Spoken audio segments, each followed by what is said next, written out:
And we are live, sir. Yeah. So I think we can begin.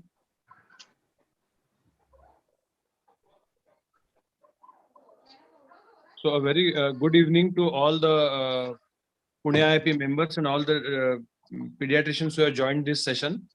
As we are all aware, the COVID second wave has struck us really badly, and we are getting a lot of pediatric patients as well in this situation as compared to the previous wave.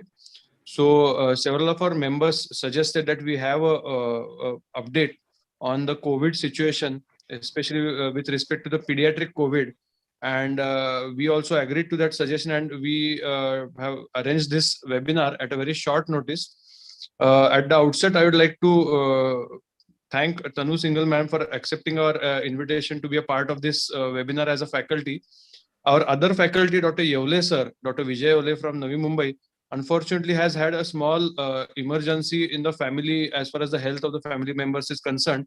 So he will not be able to come online right now, but subsequently sometime during the webinar, he'll join us and he'll be there to answer our questions as well.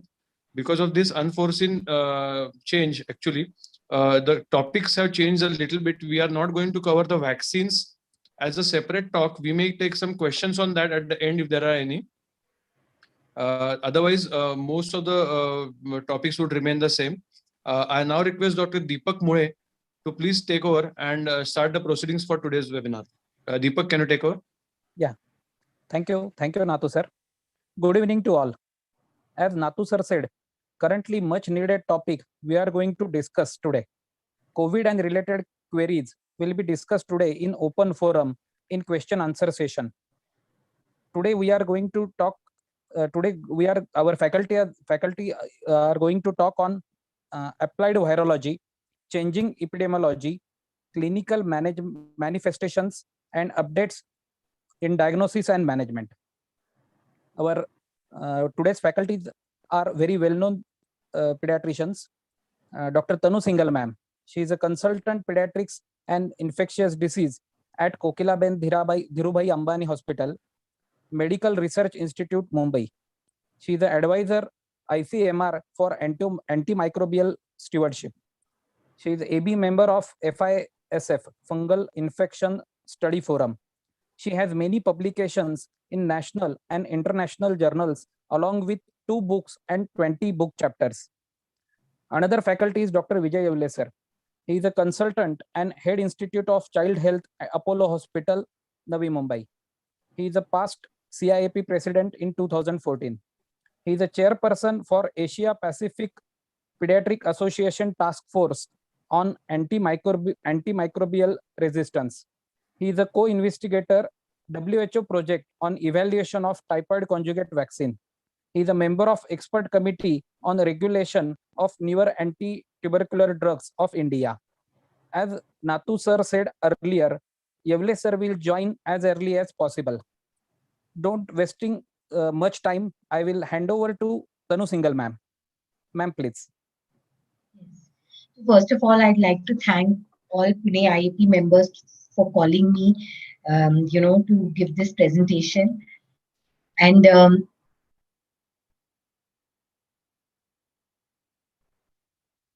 okay. So they are basically two. Can you see my slides? Yeah. Yes, ma'am. Yes, ma'am. So basically, there are 2 parts of my presentation. The first part is more a virology type presentation where I'll just try to clarify a nomenclature of these SARS-CoV-2 viruses, the mutants which are there in circulation, etc. And the second part of my presentation is more practical because it talks about diagnosis and management of COVID-19 patients.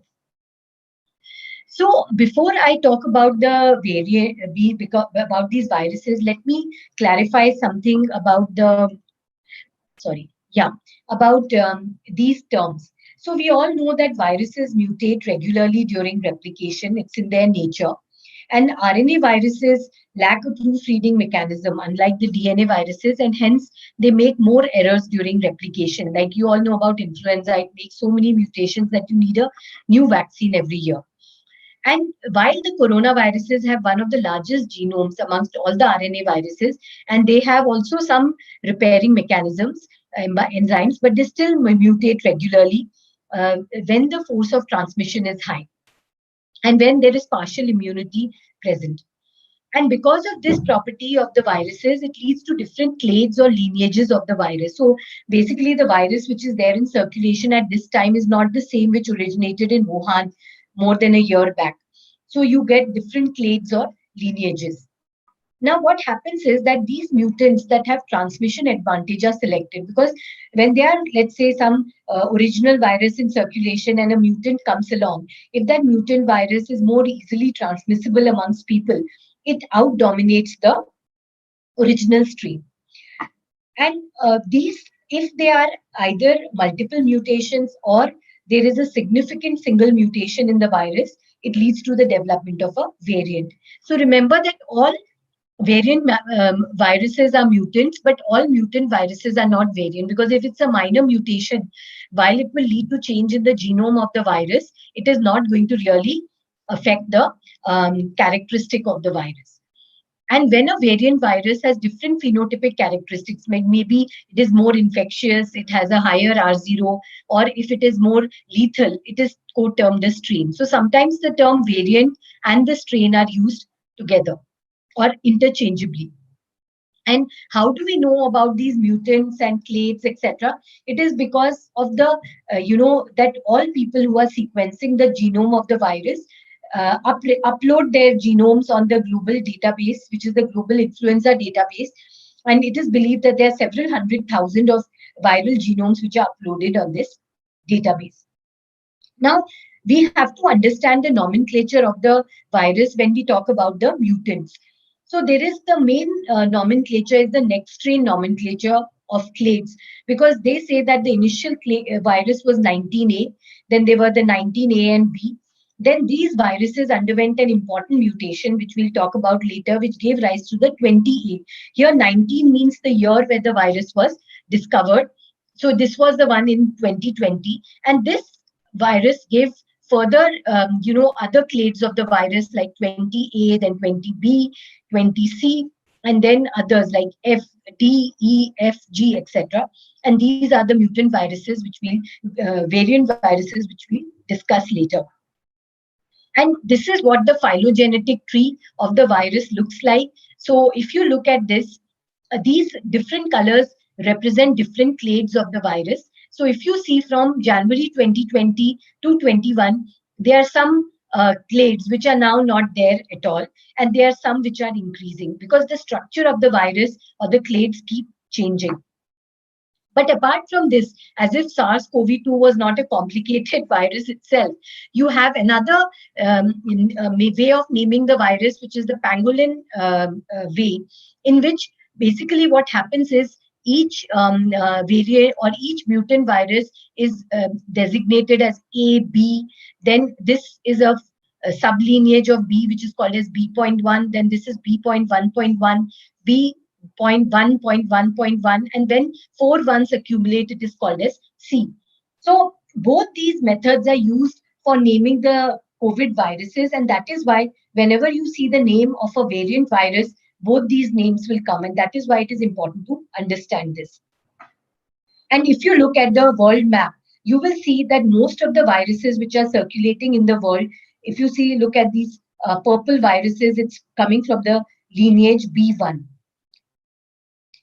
Now, so before we come to the variants, we should understand a little bit about the SARS-CoV-2 genome. So this is basically a genome which is comprised of about 30,000 nucleotides.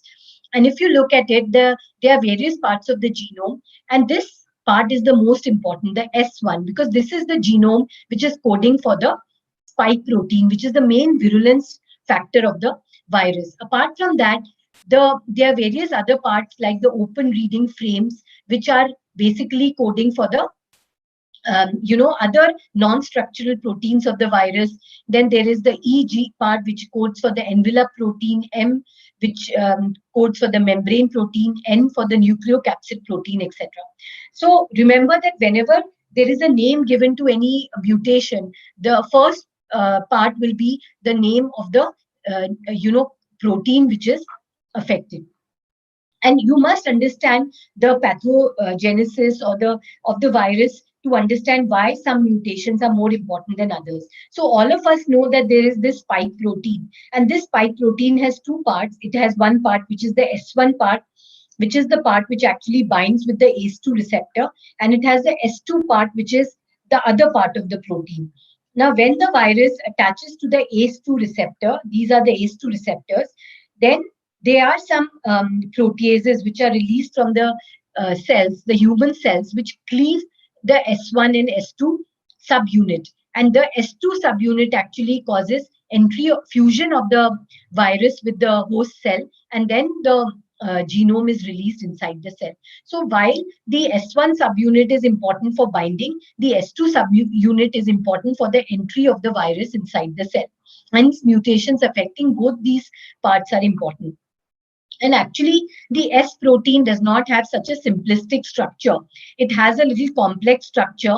And the most important part of the spike protein is actually this blue part, which is called as the receptor binding domain.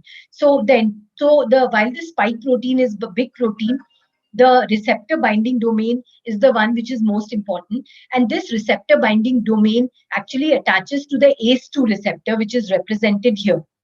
So that is why if you look at the spike protein also, the mutations which affect the receptor binding domain are more significant than the mutations which affect the other part of the spike protein. And that is why we keep talking about antibodies to the receptor binding domain, because they are the ones which mainly help in protection. So before we go to the mutants and variants, you must understand how the mutants are named.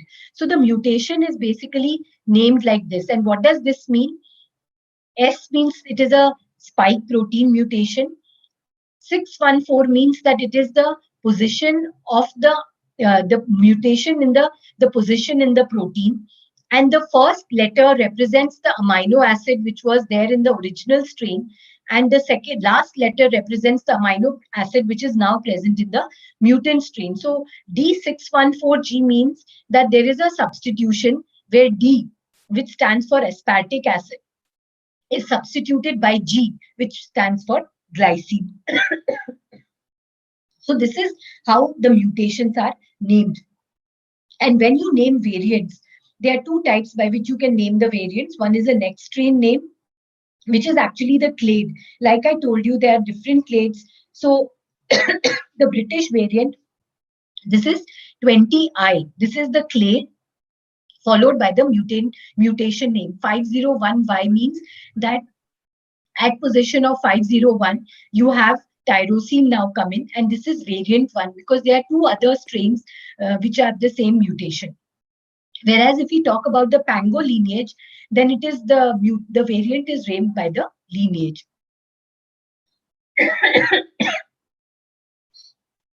So when we talk about the variants, they can be the variants of interest, which are under investigation, and they are variants of concern. So when there is a variant of interest, when does a variant of interest becomes a variant of concern? When either it is more transmissible and infectious, or it is more lethal, or it can escape immunity, which can be provided either because of pre-existing infection, or it escapes the immunity provided by vaccines. Also, these variants of concern can reduce the efficacy of drugs and monoclonal antibodies. Like, there are these monoclonal antibodies called Regeneron, etc., which have been made to target the viruses. So these monoclonal antibodies which were given to ex-President Trump can't work against some of these variants. And also, the variants can reduce the sensitivity of PCR tests. And that is something which is hotly discussed right now. But please remember that the mutations which reduce the sensitivity of the PCR tests have not yet been detected in the Indian variants. And if you look at the timeline of variants, then you basically have the D614G variant. This was the first variant which came into being because it was from the parent strain 19B, and the one which I told 20A was this D614G variant. And basically what happened here is that there was a substitution of glycine for aspartic acid, And this made the spike protein less bulky and made it easily attached to the ACE2 receptor. And now it is known that this is the variant which caused easy transmissibility of the virus, but it was not more lethal than the original virus. And also, it did not escape the effect of the vaccines. In fact, the mRNA vaccines which are made right now, like the Pfizer and the Moderna, were made from the original strain of the Wuhan virus, whereas the other vaccine, like the inactivated vaccine Covaxin, was made using this strain.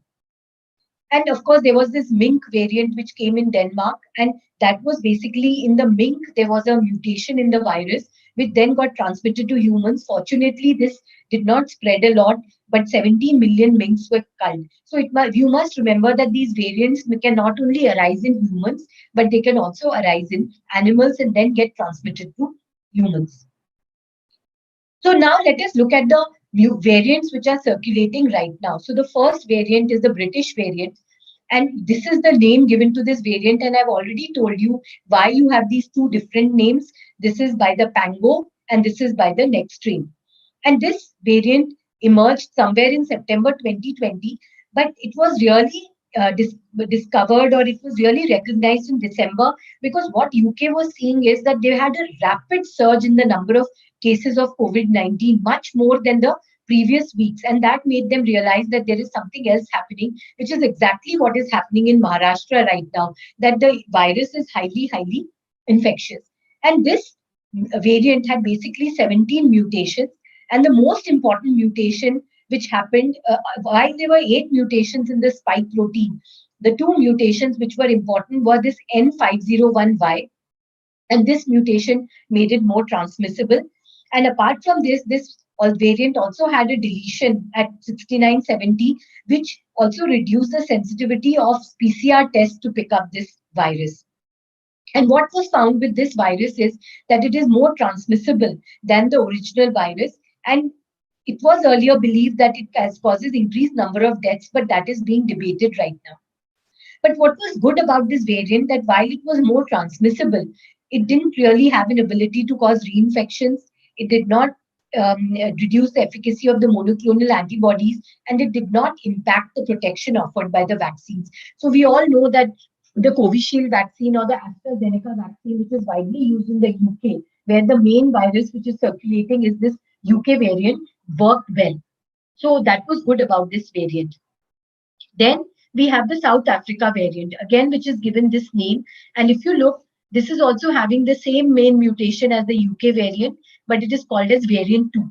Now, it came into being in August 2020, but it was recognized when, again, South Africa faced a huge surge of cases, and it had 9 mutations. One was the same as the UK variant, but it also had this E484K mutation, which was probably the immune escape mutation. So this variant was different from the UK variant because its ability to cause reinfections was more. So many people, 70% of the people who got infected in the second wave in South Africa were previously infected. It reduced the effect of monoclonal antibodies, and most importantly, it impaired the action of the various vaccines. So we all know now that the AstraZeneca or the Covishield vaccine does not work well against the South African variant. But the impact of this variant on Pfizer and Moderna is less, though the impact is reduced, but lab data shows that the amount of neutralizing antibodies which is generated by this Pfizer and Moderna vaccine can still affect this South African variant. And the other two vaccines, like the Janssen and Novavax, are moderately impacted by the South African strain. And if you look at the Brazil thing, again, Brazil had another variant virus. Again, it was somewhat similar to the South African variant. It had the same 2 mutations as the South African variant. And again, this was in its characteristics similar to the South African variant, because it also escaped the effect of, reduced the impact of Janssen and the Novavax vaccines. And the impact of this variant on the AstraZeneca vaccine is unknown. And then there is now in California, US, another variant described, though it is not described as a global variant so far. Again, there are 2 types of variants here. again having these mutations in the spike protein, it is more transmissible, and it also reduces the activity of the vaccine. So we must also remember one more thing, that when we talk about Pfizer and Moderna vaccines, that their efficacy is great. Remember that these vaccines were tested when none of these variants were widely spread, whereas the Janssen and the Novavax vaccines were tested when these variants were more common. So therefore, we must not think that if the efficacy of these vaccines, the Janssen and Novavax, is 70 to 80%, it is poor as compared to the Pfizer and Moderna vaccines, because even if the Pfizer and Moderna vaccines were tested at this time, maybe their efficacy would also be low. And right now, if you look at the distribution of the clades and the various variants, you look at this, which is the most widespread variant in the world, which is the UK variant. This one. And if you look at this UK variant, it is very common in Europe, and it is also common in India. Whereas if you look at the Brazilian variant, which is V3, it is mainly seen in Brazil. And if you look at the South African variant, which is V2, it is mainly seen in South Africa and African countries. So with that background of the variants, we must understand what is the situation in India. Now, we must remember that the ability to detect variants depends on how much whole genome sequencing is happening. So if the country is sequencing a lot of its isolates, you will detect more variants. And that is true for UK, because it is now believed that of all the viruses which have been isolated in the UK, 10% of them have been sequenced. And these other countries have also sequenced their viruses. Whereas as far as India is concerned, it has sequenced a very, very small percentage of its viruses. And therefore, we may not be detecting how many variants are actually circulating. Because of this, the INSA-CoV was launched in December 2020, binding 10 labs together to sequence the various kinds of, isolates which are present in India. And if you look at this website, this is a live website where you can see what are the kind of, based on about 10,000 isolates that they have sequenced, what is the current distribution of the clades and the variants. Now, if you look at this, this is the UK variant V1, and if you can see, it is becoming increasingly common. Whereas if you look at the South African variant, there are few cases, and if you look at the Brazilian variant, there are very few cases. But remember that this is these 10,000 isolates have been tested over the past 9 to 12 months. So we don't have real good data about what is happening at this time, because this is just a live website, and I just want to show you how it works. So this is a live website which you can go to, and just 1 minute, I hope it shows up. It's not opening. Okay, maybe.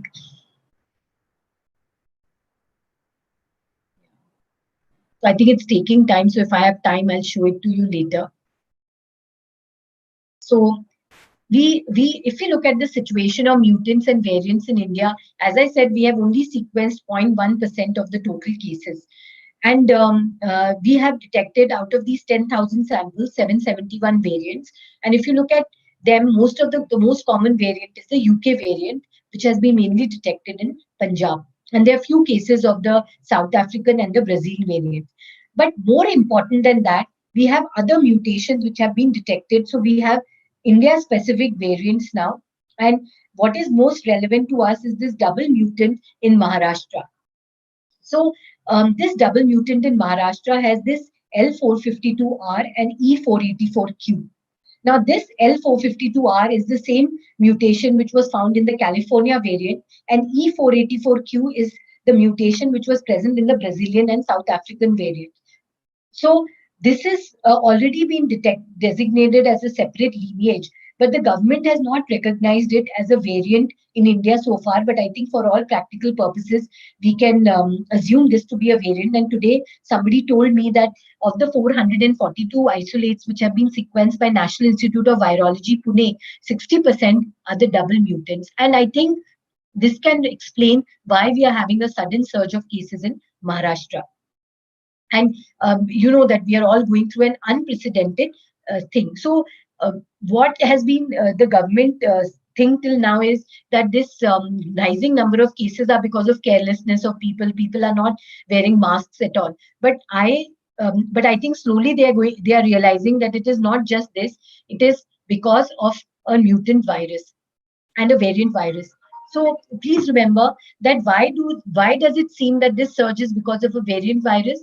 Because the precautions had been down since November of last year, but there were really no cases. And we are seeing a different kind of virus right now. We are seeing all family members are infected. So if you have one person infected, all 6 people are infected. Whereas in the first wave, you would find that surprisingly only 30 to 40% of the family members would be infected. The other thing which you are seeing is that healthcare workers who were working through the previous year in close contact with patients are getting sick. Because, we are thinking that maybe the people who didn't go out at all last year and now are going out are susceptible, they have no immunity. But we have healthcare workers also who are getting infected. Children are getting infected with more symptoms, and that is the main point of discussion today, because it is believed that children are 50% less susceptible to getting infected than adults. But with the current virus, they are becoming more infected and more symptomatic. Young patients are becoming sick, and we are seeing people who are getting infected despite 2 doses of the vaccines, suggesting immune escape, though most of the cases are mild. Now, we know that 20 to 30% of people will get infected even despite 2 doses, but we are seeing clearly more infections and we have reinfections that are increasing. So that is why we have a mutant virus or a variant virus in plain Maharashtra. And I think this is the same virus which is spreading all across the country, because Maharashtra always leads the wave. So the first wave was also happened in Maharashtra, and now we are seeing the same cases happening all over.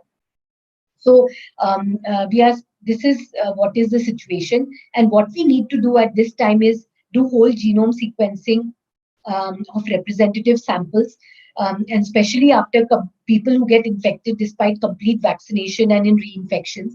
We need to ensure strict masking, social distancing, and a lockdown, because I think at this point in time, a lockdown is needed. Otherwise, the healthcare facilities are getting completely overwhelmed. And we need to ramp up vaccination, because even though there are variants circulating, it is possible that the vaccines will at least reduce the severity of disease if they don't reduce the infection. So I think with this, I like to conclude the first part of my talk. And should we take questions for this talk now, or should we take it in the end? Madam, I think we'll take it at the end. Okay. So I just wanted to show you this website, that it is a live website. So, for example, this is, if you click on this this bubble, which represents one virus, you can know where it was, who has put it up, what are the various mutations, etc. So this, and when was it reported? So this is kind of a live website which you can go to. I think with that, I want to, come to the second part of my talk, which I think is more practical for more people.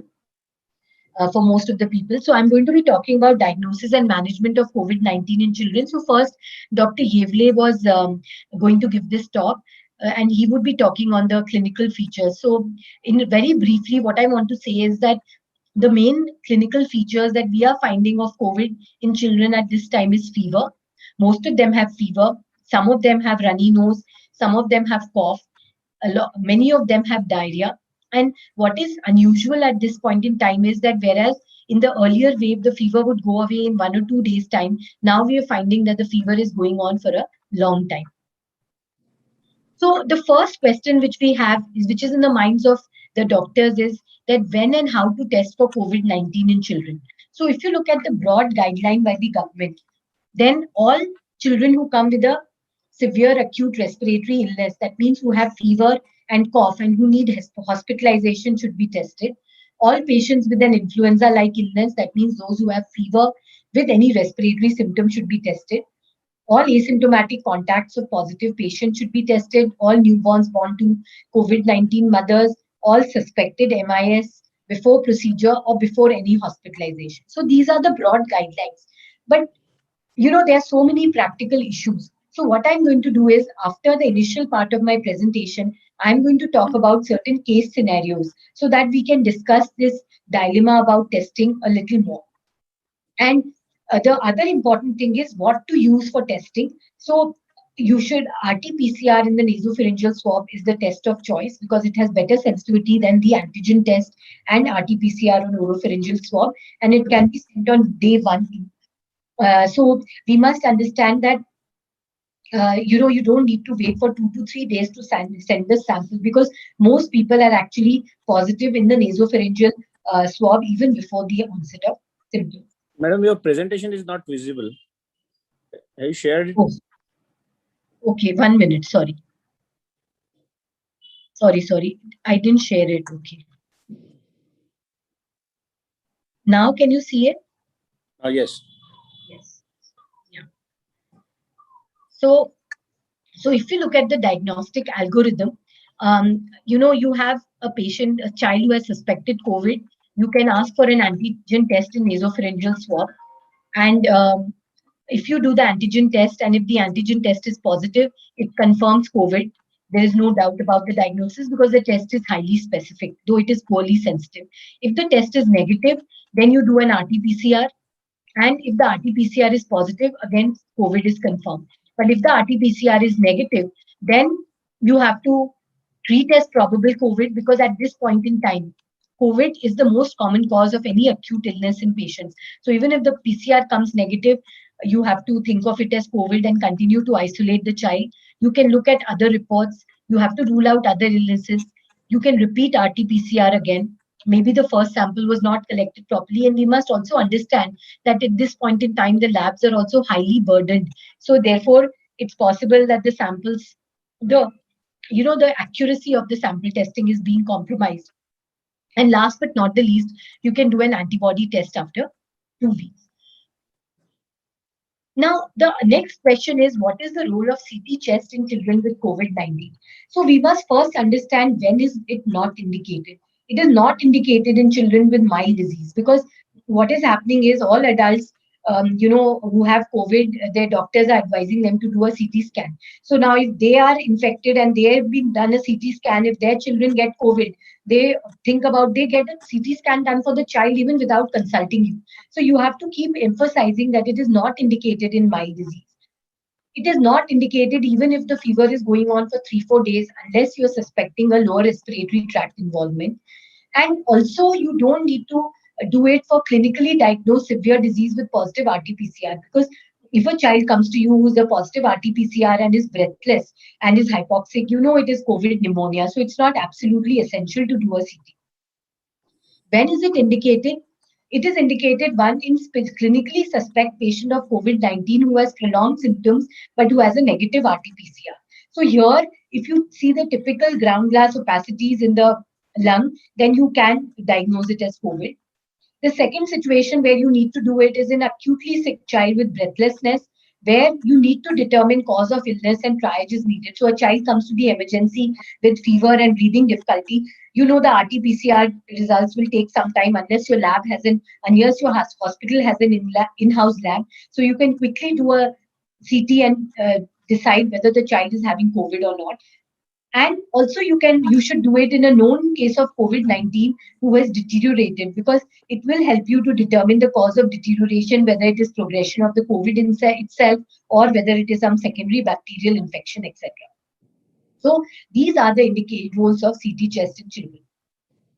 Now, how do you manage asymptomatic asymptomatic COVID-19? Because that's the first question, that you have parents who are positive and they have tested their child and the child is positive, but the child is not symptomatic. Now, it is very difficult to determine whether a child who is asymptomatic is either pre-symptomatic, that means he's going to go on to get symptoms later, whether the child is truly an asymptomatic carrier or the child had COVID one or a few weeks ago and now is just carrying the RT-PCR in his throat. So this dilemma is difficult, but how can you solve this dilemma? By finding out whether the child was ill, what is the contact history. So for example, if you know you have many people in the family who are currently positive and this child is also positive, then you know that this child is having an acute infection, and though he may be asymptomatic right now, he can go on to develop symptoms in the next 5 to 6 days. And also the CT value may give you some idea in an asymptomatic child, because if you have a high CT value, it means that the infection was old. But remember that the CT value also depends on how the swab was collected. So if the swab was not collected properly, you can get a high CT value even in early infection. But if you have asymptomatic COVID, you don't need to do any intervention. You isolate the child with the parents. You watch for development of symptoms for the next 10 days. You have to counsel them that while the child is asymptomatic now, symptoms can happen over the next 10 days. And if the patient, the child was tested prior to any surgery or procedure, it may have to be delayed for at least 10 to 14 days, because you don't want to perform a elective surgery or procedure in a child who's incubating COVID, because the outcomes of these children may be worse.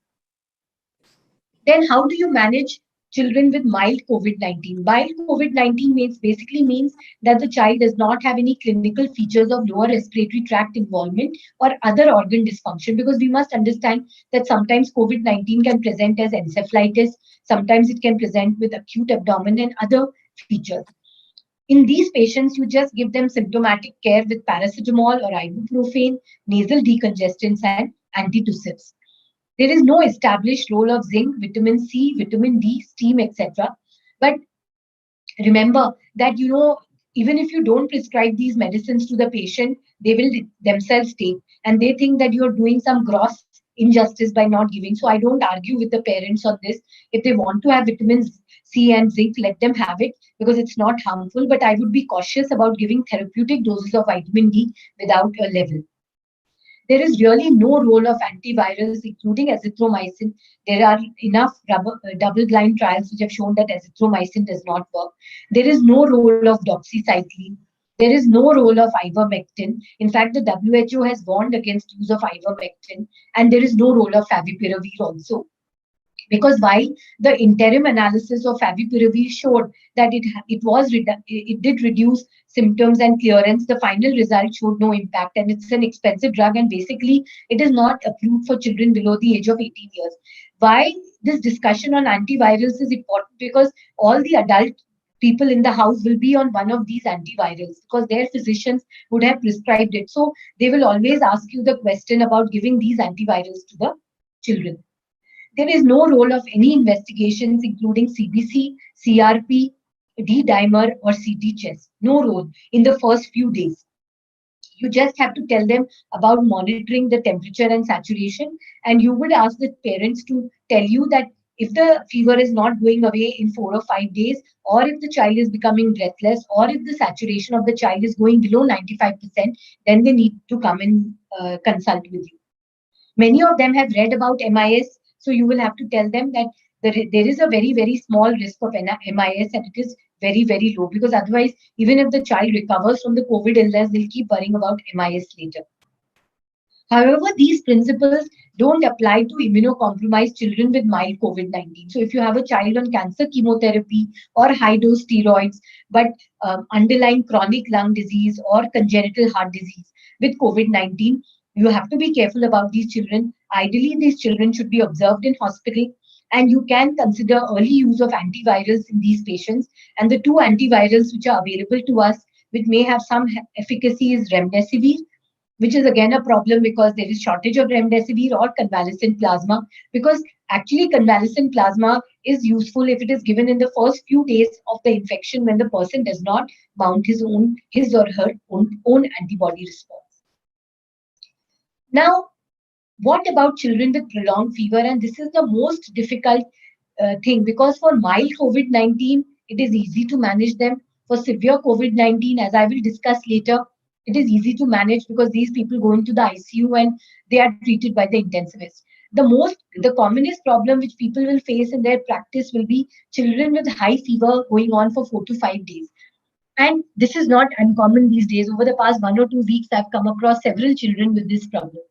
Now, here you need to do investigations, because for two reasons. One is that the investigations will tell you what is the severity of COVID or the likelihood of progression, and it will also help you rule out other causes. So in these patients, one should do a CBC with absolute lymphocyte count, because if you find that the absolute lymphocyte count is less than 1000, it means that the risk of progression is higher. You should do a CRP, because it will also tell you about how severe the disease is. D-dimers can be done. There is no data of supporting use of D-dimer in children. You should do an SGOT, SGPT, creatinine, because These will also tell you about any organ dysfunction which is happening and COVID-19 antibodies. Why am I asking for COVID-19 antibodies? Because many children who will be RT-PCR positive and having prolonged fever may actually be having MISC, because they may have had an episode of COVID 3 to 4 weeks back from which their PCR is still positive. And that is why you could do a COVID-19 antibodies here. And you should do a malarial parasite, ultrasound, abdomen and pelvis and chest x-ray, just to make sure that you're not missing out on any other cause, like urine routine. I didn't put it here, but you should do a urine routine because it is possible that your child may be having a bacterial infection, which you think is due to COVID. And CT chest is also not needed here. Close monitoring of these children is needed. You should give them antipyretics. And what is the role of steroids? Again, I'm going to discuss a case or two where the same was used and what happened. But basically, we should not use steroids before day 7 unless the children are hypoxic, because it increases the viral replication. And again, if you are sure that your patient has only COVID and no other co-infection, there is no role of giving antibiotics here. And how are you going to manage this subset of children? We will discuss in a couple of cases.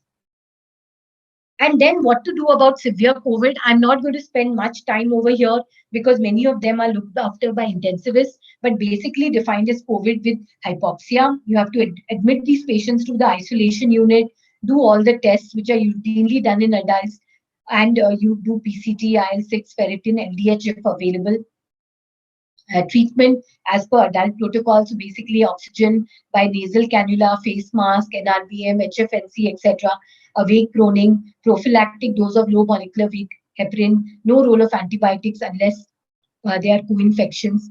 And steroids are definitely indicated here. So sometimes if you get a call from a parent saying that their child has COVID and is running fever and now the saturations are dipping below 94, while you are trying to arrange for a hospital bed for such a child, you can start steroids, oral steroids pending that admission. But remember, this has to be for children who are hypoxic. And there you can use either 1 to 2 mg per kg of methylprednisolone or an equivalent dose of dexamethasone and give it for 5 to 10 days. And if this patient is admitted to the hospital, you stop at discharge unless the patient has ongoing oxygen requirement. Remdesivir is another drug which is indicated in severe COVID-19. There is a lot of controversy about the drug in adults, but basically this is the only antiviral which may work. And though there is no lower age cutoff for giving remdesivir, it may be given to children with a weight of more than 3.5 kg. So effectively, it can be given from the newborn period onwards. Loading of 5 mg per kg and maintenance of 2.5 mg per kg for 4 days in children below 40 kg, and those above 40, you give the adult dose. And the drug is relatively contraindicated if the patient has renal dysfunction or if the liver enzymes are more than 5 times normal. So before you actually give remdesivir, you have to check the creat and the liver functions. And that's why I said in a patient with prolonged fever, you should do these tests. In children with severe disease who are not improving with steroids, you may use tocilizumab because tocilizumab use has been revived again after the recovery trial and remap-cap trial, which showed that tocilizumab is beneficial in a certain subset of patients with severe COVID-19 with high inflammatory markers. Convalescent plasma is not of any use in this phase because by this time the children already have developed their own antibodies against COVID-19, and there are other drugs which have been used in adults like baricitinib, which is not approved in children, and abroad people are using anakinra in children, which is again not available to us. So from management, let us move to isolation. So this is also an important question. So remember that infected children are to be isolated with parents, even if the parents are asymptomatic, unless parent is high risk. So many times you have a child who's positive and the parents are asymptomatic, or maybe they are positive but asymptomatic, or one parent is positive, the other is not. So you can keep the child with the parents unless one of the parent is high risk and is not infected, then that parent can be separated. Another important thing is that when these people are isolated together, they don't need to wear masks, because it is not that one person can reinfect the other person. Because sometimes what happens is in a family, there are 4 people, all of them are positive, and they say, no, our CT value is 13, uska CT value is 25, so we don't want to use. So it's not that you can infect someone else or you can give more virus to someone else. So please counsel that if they are together, they don't need to wear masks. The second situation is if the parents are positive, the children should be isolated with the parents, even if the children are asymptomatic. They should not be sent to grandparents or anybody else's house, because these children, even if they are negative, it doesn't mean that they will not get infection later and they will transmit the infection, because this is very commonly done. The moment the parents realize that they are positive and the children are well, they send the children off somewhere. Some of them don't even do a PCR test.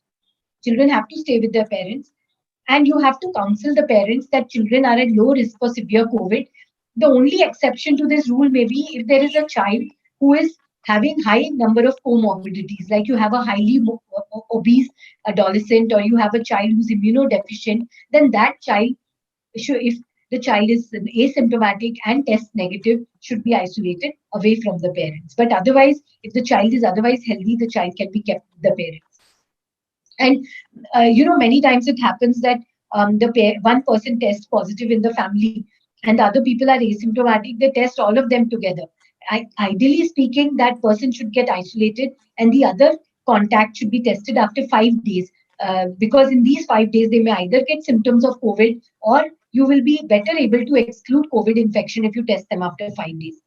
Now, if the person is constantly in touch with the other person who is infected, then there's no point in doing a PCR after 5 days, because the patient is still at risk for acquiring COVID from the contact. And in that case, you may have to do the PCR 15 days after the day symptoms started in the parents, because for the first 10 days of symptoms, the parents are infectious. So 10th day will be the last day that they're infectious, and another 5 days from them, then you can test the child.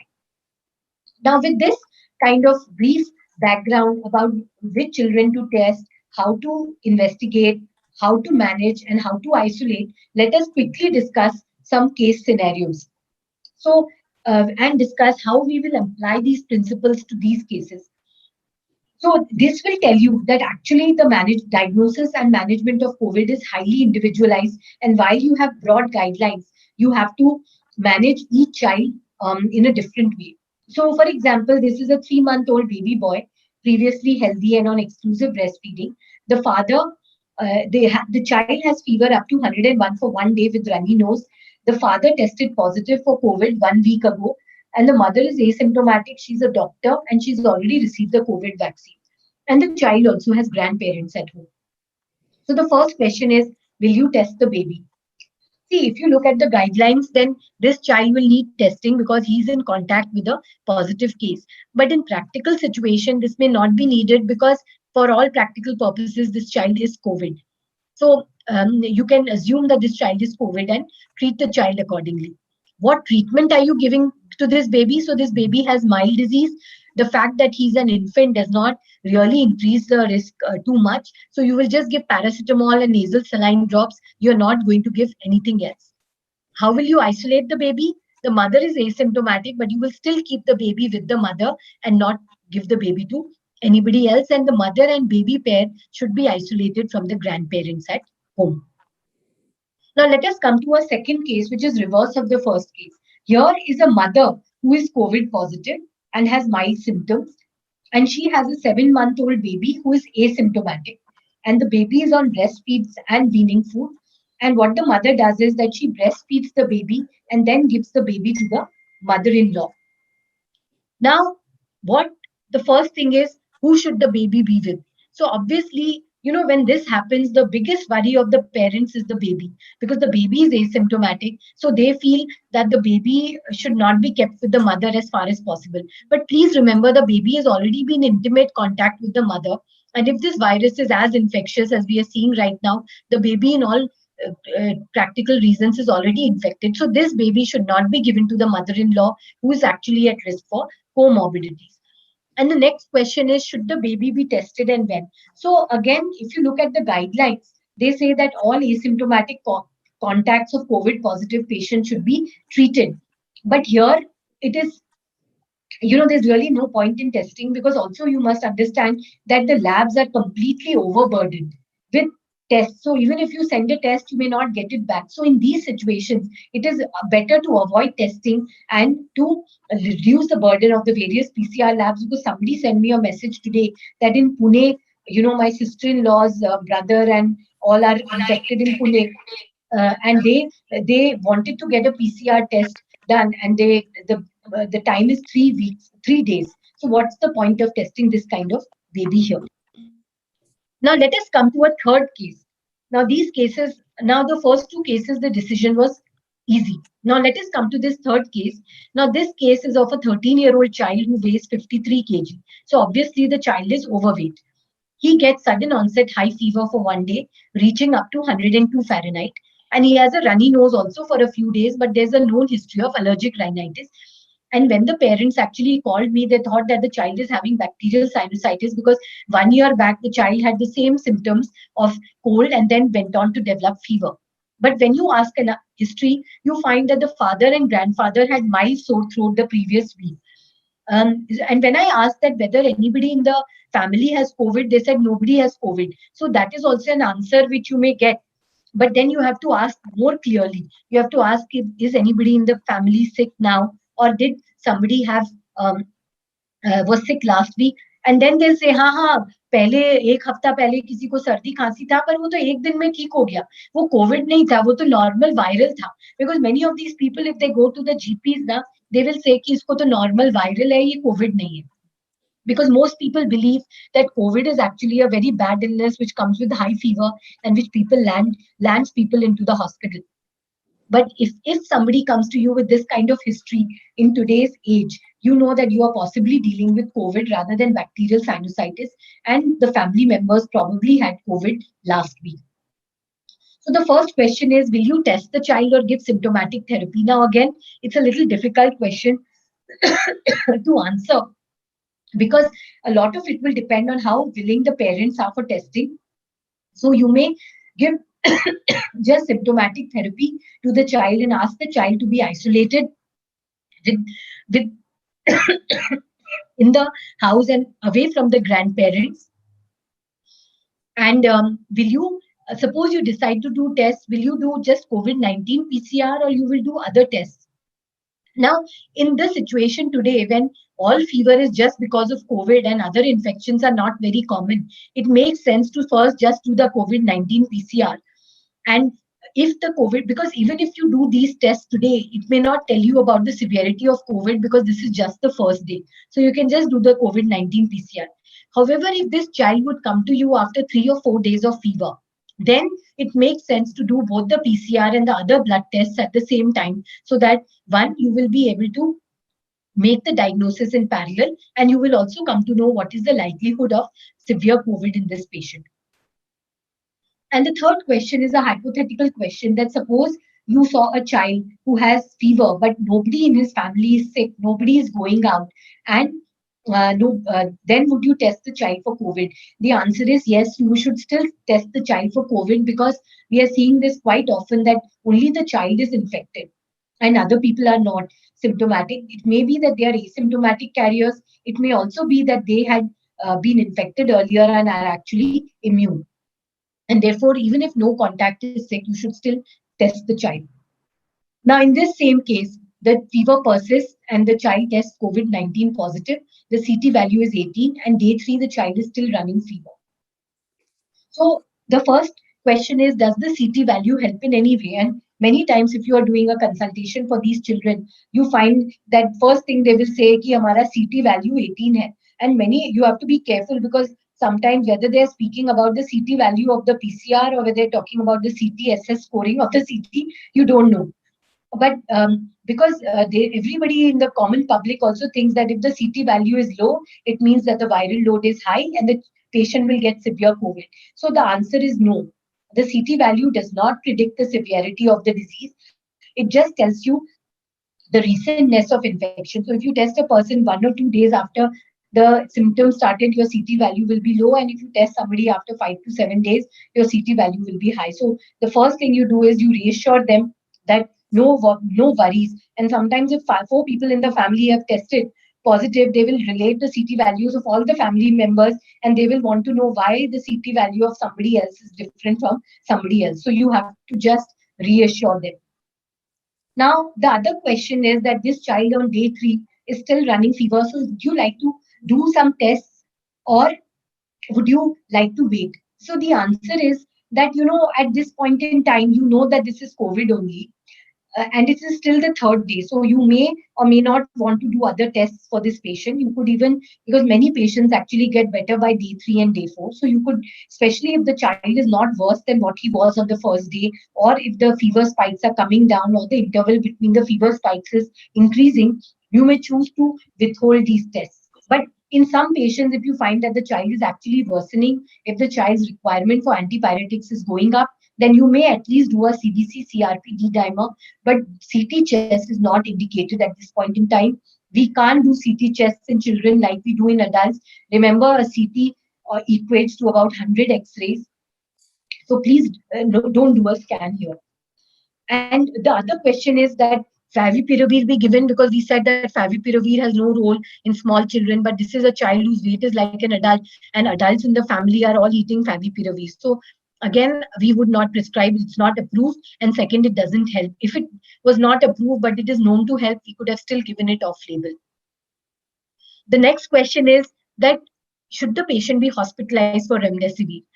So the answer is no, because see, right now it's just day 3 of illness. And also the fact that most of these children by statistics will get better on their own. And remdesivir is a drug which is in serious short supply, and it is basically needed more by people who have severe symptoms, adults who have severe symptoms, or who are requiring low flow oxygen. They are the people who should be prioritized for giving remdesivir.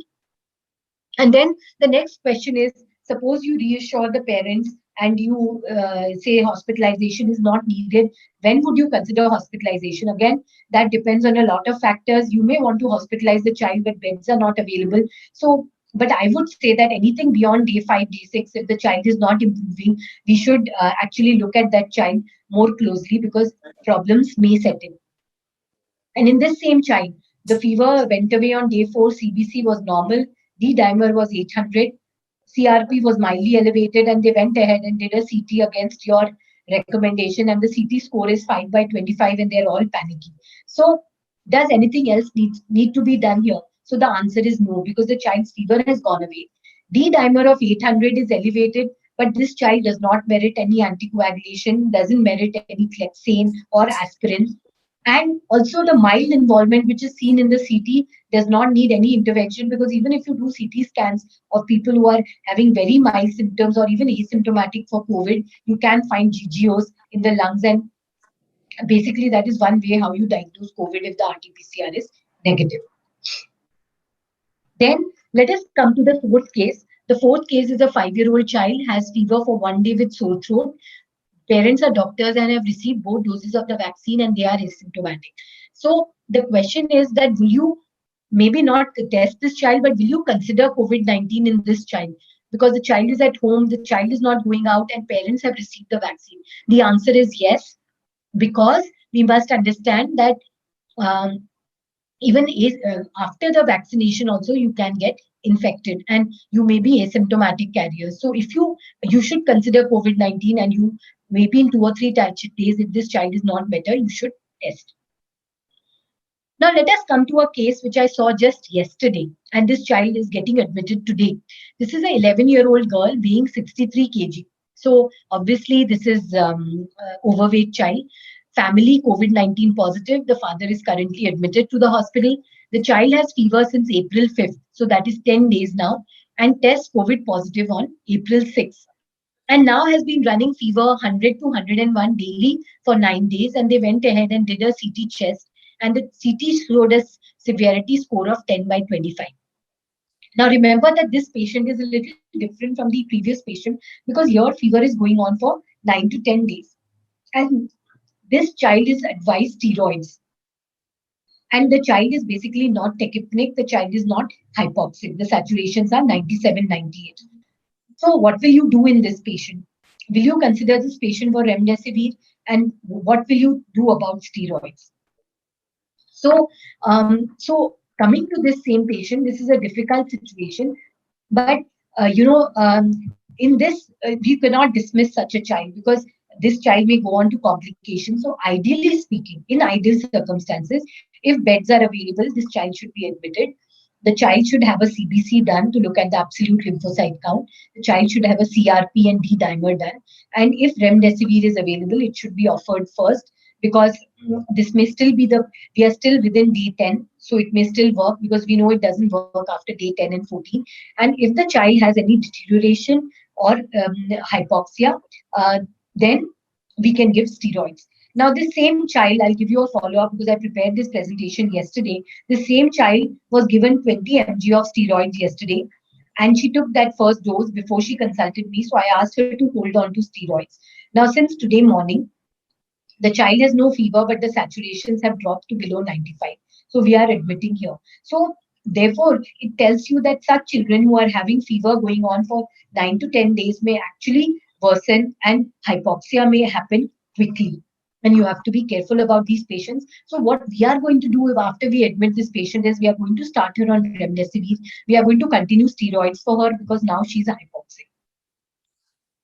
And then the last case tells you how a case of COVID-19 should not be managed. This is basically to tell you how it should not be managed. So this is a 14-year-old girl. The parents tested positive for COVID-19 on 15th March and they were admitted. And they did a test for the same child who was tested negative on 23rd March. And the child, however, developed fever on 26th. So this is what happened. So initially, the child may be still incubating the infection, developed fever on 26th. She was treated with oseltamivir and paracetamol. Now look, why was oseltamivir given? Because there's no flu here, and oseltamivir has no activity against COVID-19 virus. And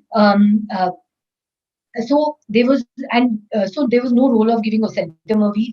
However, the test which was done on 27, the COVID PCR came positive, CT value of 29. Now that's odd because this child has early infection. So why is the CT value high? So this is just to tell you that sometimes your CT value can be misleading also, because on 23rd the same child tested negative. Now basically this child has hemoglobin of 12.4, TLC of 7,800, CR absolute lymphocyte count of 5,000, platelets are normal, CRP is normal, ESR is 9. So this is basically a very mild COVID infection right now, and the fever resolved, and the child did not have any symptoms. So probably you have a child who's got better with mild COVID. Now it's not over. On day 30th of March, when she did not have any symptoms, a CT scan was done. And if you look at the CT scan, you find that she has GGOs, and basically GGOs were there mainly on the left lower lobe, and it was reported that the CT severity scoring system was 6 by 25. And this patient was started on favipiravir and steroids. So was there a need to give her favipiravir? No, because she was not having symptoms. And was there a need for giving steroids? Absolutely not, because she was not hypoxic. Next day, she goes and sees a pediatrician. So the pediatrician puts the patient on antibiotics, which is ceftriaxone, amikacin, coamoxiclav, steroids on OPD basis. Because on 31st, she starts running fever again.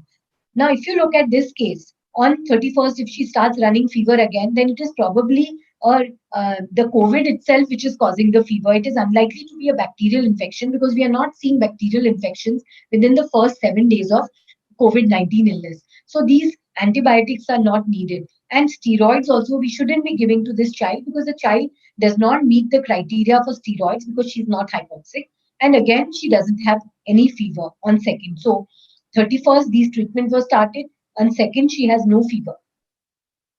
And she remains afebrile for 3 days while on antibiotics and steroids.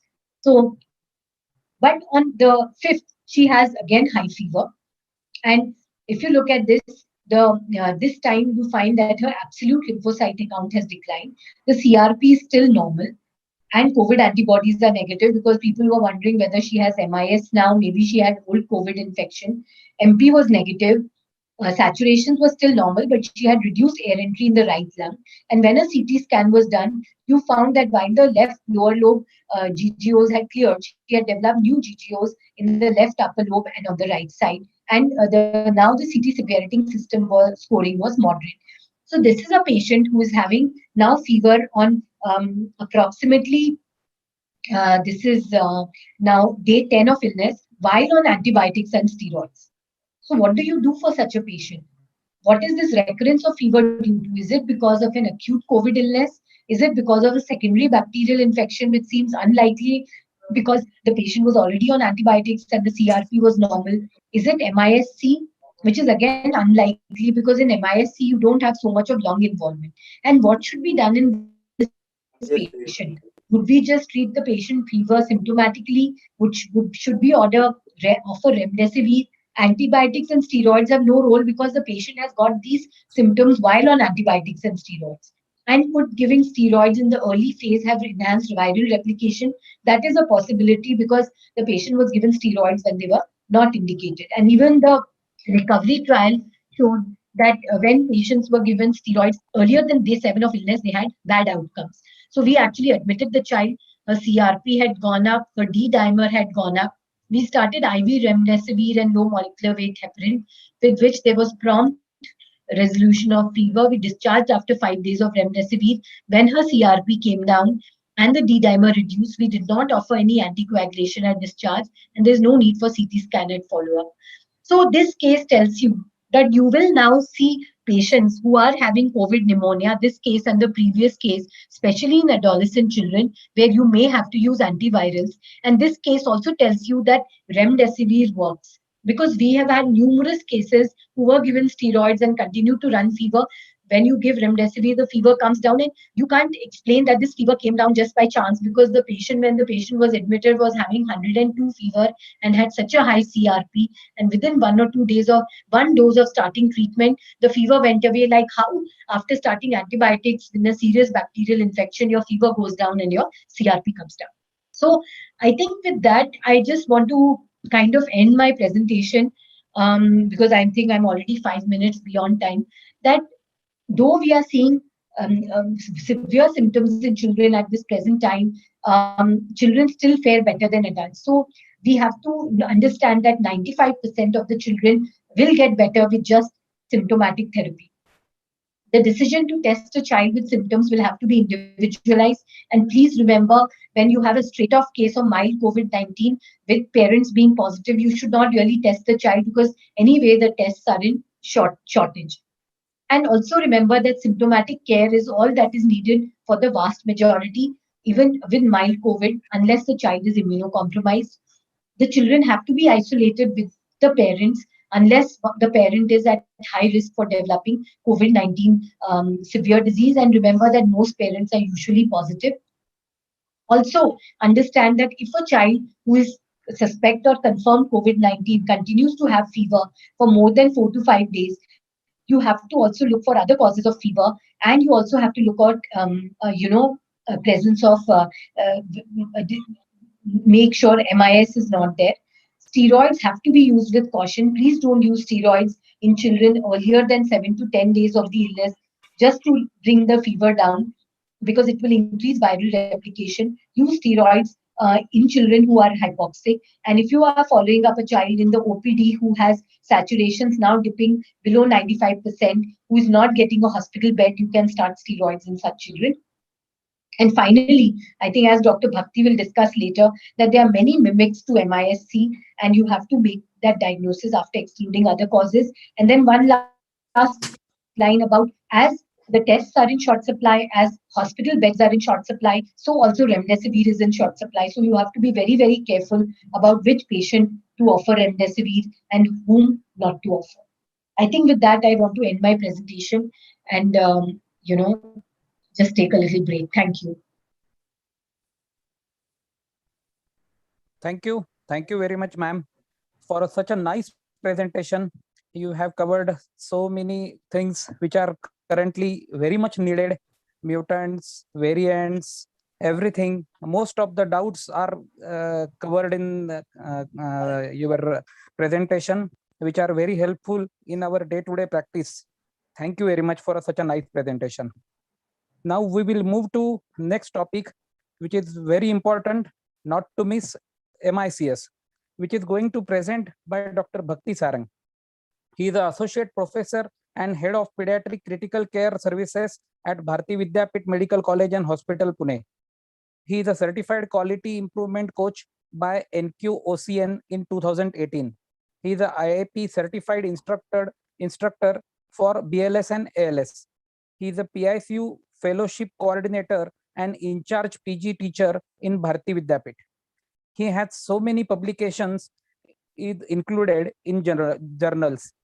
He is the author the book Encyclopedia, the bedside guide to general pediatrics. Over to Bhakti sir. Good evening, everyone. Thank you for having me here. Thank you for the introduction, and thank you, Tanu ma'am, for that very elaborate session. And really, a lot of things on my mind also have been cleared with that. It's always a pleasure listening to you. Now, without further ado, I'll just quickly move on to my talk, which is basically talking about MISC. I'll just share my screen now.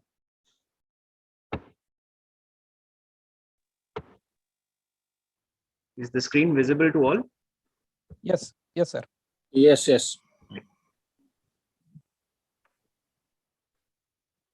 So in the following 20 minutes, what we will essentially do is try to not cover what has already been done, because ma'am has spoken very elaborately about everything else.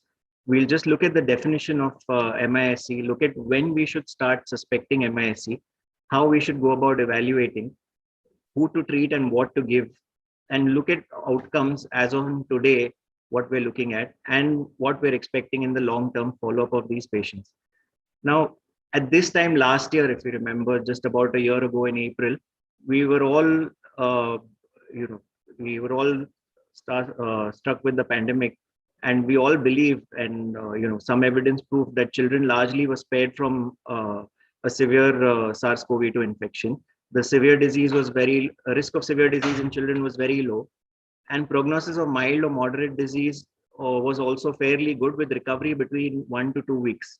And death happened to be an exceptional event.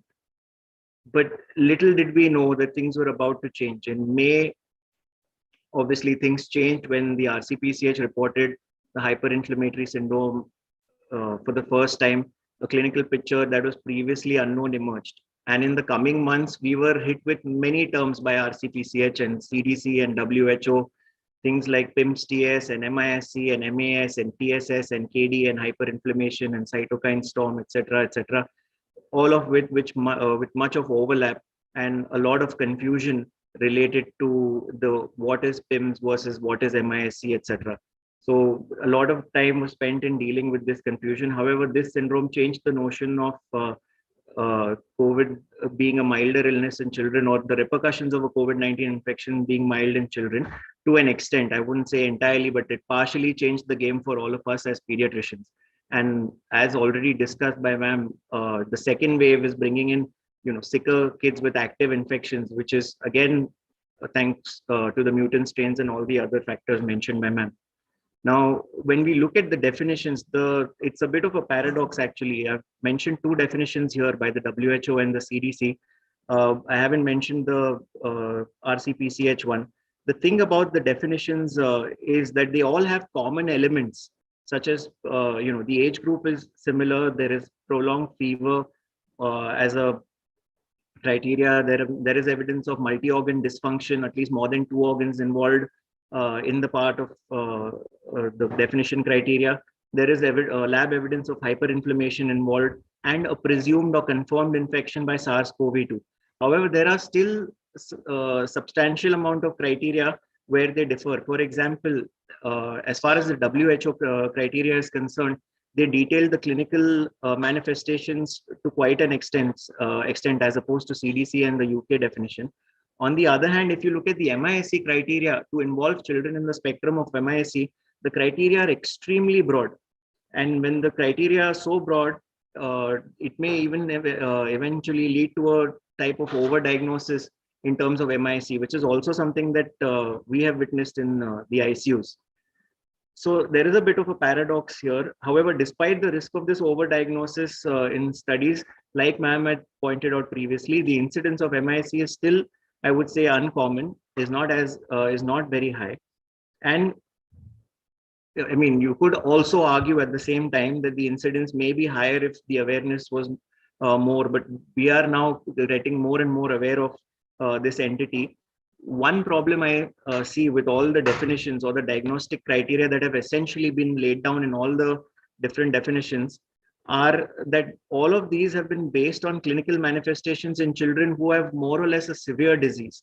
So if we use these criteria to diagnose all our MISCs, then the less severe cases, one end of the spectrum, may actually be underdiagnosed and underreported.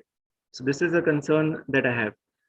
In any case, if you look at for today's talk, since we are talking about MISC in particular, we will stick to MISC itself, right? And the criteria for diagnosis of MISC, the age group, as you can see, is less than 21 years of age with a fever of more than 38 degrees centigrade or 100.4 degrees Fahrenheit for 24 hours or more. At least one of the lab results which have to be indicative of inflammation, which includes an increase in CRP, ESR, procal, IL-6, fibrinogen, D-dimer, ferritin, LDH, and increase in neutrophil count or a reduced lymphocyte count, as ma'am mentioned. Lymphopenia is a very striking feature that we have found in many of our MISC cases. In fact, we have also been able to correlate a very high neutrophil to lymphocyte ratio to the severity of the MISC cases that we have seen. And reduced albumin, which is also a striking feature in children with MISC. Majority of them have had slightly lower albumin.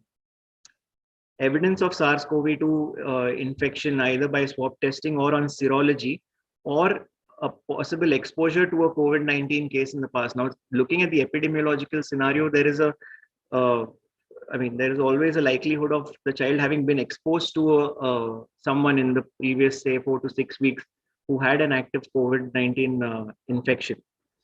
So these are the criteria. At the same time, the very important fact which was already been stressed upon is that you have to ensure that other diagnoses are excluded. So there are many acute febrile illnesses or fever with rash syndromes that mimic MISC or which MISC mimics. And those we are used to seeing a lot more in our routine practice and in the ICUs also. We take dengue fever for example, or a rickettsial infection. We know about the overlap of Kawasaki and MISC, which is a love story which is going to go on for a long time now. And many such illnesses, including toxic shock syndrome, etc., which we must rule out because a lot of our tropical infections as well will present with similar features, and some of the lab parameters will even match those of MISC. For instance, a severe dengue with hyperferritinemia. So exclusion of other diagnoses is extremely important. And finally, organ dysfunction, where at least 2 of the following organs are in failure. You either have a circulatory problem, that is, the child may land up to you in shock, or you have evidence of conduction abnormalities in the heart. Usually the heart involvement in MISC can be, it can be defined as a pancarditis kind of situation. You can have everything from a pericardial effusion to a myocardial dysfunction, which is becoming more and more prominent. You can have valvular abnormalities, you can have conduction disturbances. And as we all know, they have all, or at least 20 to 30% of them are even prone for coronary artery aneurysms or coronary artery dilatation. So any problems with circulation or in the heart, coagulation abnormalities, GI abnormalities, skin involvement, and respiratory involvement. So any 2 of these with the other criteria should lead you to the suspicion of MISC and possibly push you to evaluate this child for the possibility of MISC. So when essentially do you suspect it? If you look at this picture, all of the manifestations that we talked about or different organ systems that may be involved are described here. Now, essentially, if you the time that PIMS came about, a lot of it was aligned with Kawasaki disease. If you look at the clinical picture that PIMS-TS provides, there's a lot of diagnosis of incomplete KD or complete KD that it leads to if you look at just the PIMS-TS criteria. So the thing is, over the period of the last 1 year, this illness has evolved and it will continue to evolve. And what we are going to see is an entire spectrum of a very mild case of MISC with high-grade fever and minimal organ dysfunction, right to something with multi-organ dysfunction to an HLH, which is involving multiple organ systems. So in this picture, you can see that the presenting manifestations of MISC, apart from a high-grade fever, include other organ involvement, which may include, for instance, neurologically, we see a lot of children coming with headache. We've seen a few children coming with who are encephalopathic, and a couple of them even with seizures. And so these are neurological manifestations. At the same time, myocarditis, coronary aneurysms, hypotension, hypoperfusion, tachycardia are all the CVS related presentations that we see in MISC. Abdominal symptoms, which have been very prominently reported, or GI and neurological symptoms have been fairly prominently reported. So acute onset fever followed by abdominal pain, diarrhea, vomiting, these have been frequently reported in children with MISC as presenting features.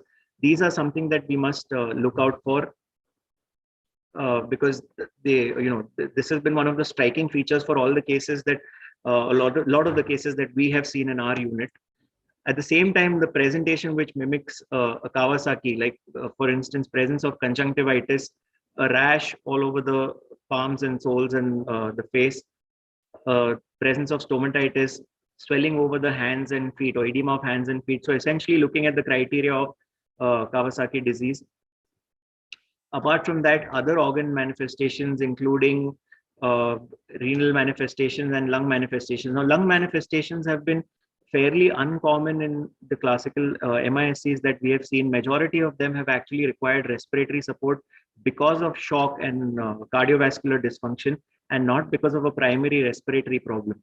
So when you're looking at children who are coming with fever, and I remember ma'am saying fever of more than 3 days, I think that is a very, very valid point. With fever more than 3 days is when you should maybe start getting worried and look at the possibility of MISC, obviously along with the other diagnosis that we have talked about, or the other diagnosis that I said we should exclude. So if you were to look at it in terms of just an ABCDEF, children coming with abdominal pain, blood-tinged eyes, cold extremities, or evidence of a procoagulant or prothrombotic state, cardiac involvement, diarrhea, extreme fatigability, and fever. These are the children in this current epidemiological scenario that you must start thinking about MISC, and side by side look for other causes as well. Now, since there has been a lot of talk about MISC or KD, let me just say that if you look at the comparison of MISC and KD, the age group predominantly for MISC is quite broad. For instance, it basically we are looking at a lot of cases. Yes, we have seen cases below the age of 5 years as well, but predominantly majority of the children are between the ages of 5 to 15 years, as opposed to which Kawasaki disease is basically something which we see in younger children, mostly less than 5 years. Population wise, there is a different incidence of both in similar populations. We know that Kawasaki disease is fairly common in children in South Asia, whereas MISC has rarely been or very less. It has been reported to a very less extent in South Asia, like Japan and China, etc., despite a very high caseload of SARS-CoV-2. So there are, obviously there are genetic, there are genetic implications in this that come into the picture. We know certain genotypes are more prone for KD. So, the evaluation for MISC also will be ongoing, and we might find out, in the future as to which populations are more prone for it. But currently, the incidence of both does differ in similar populations.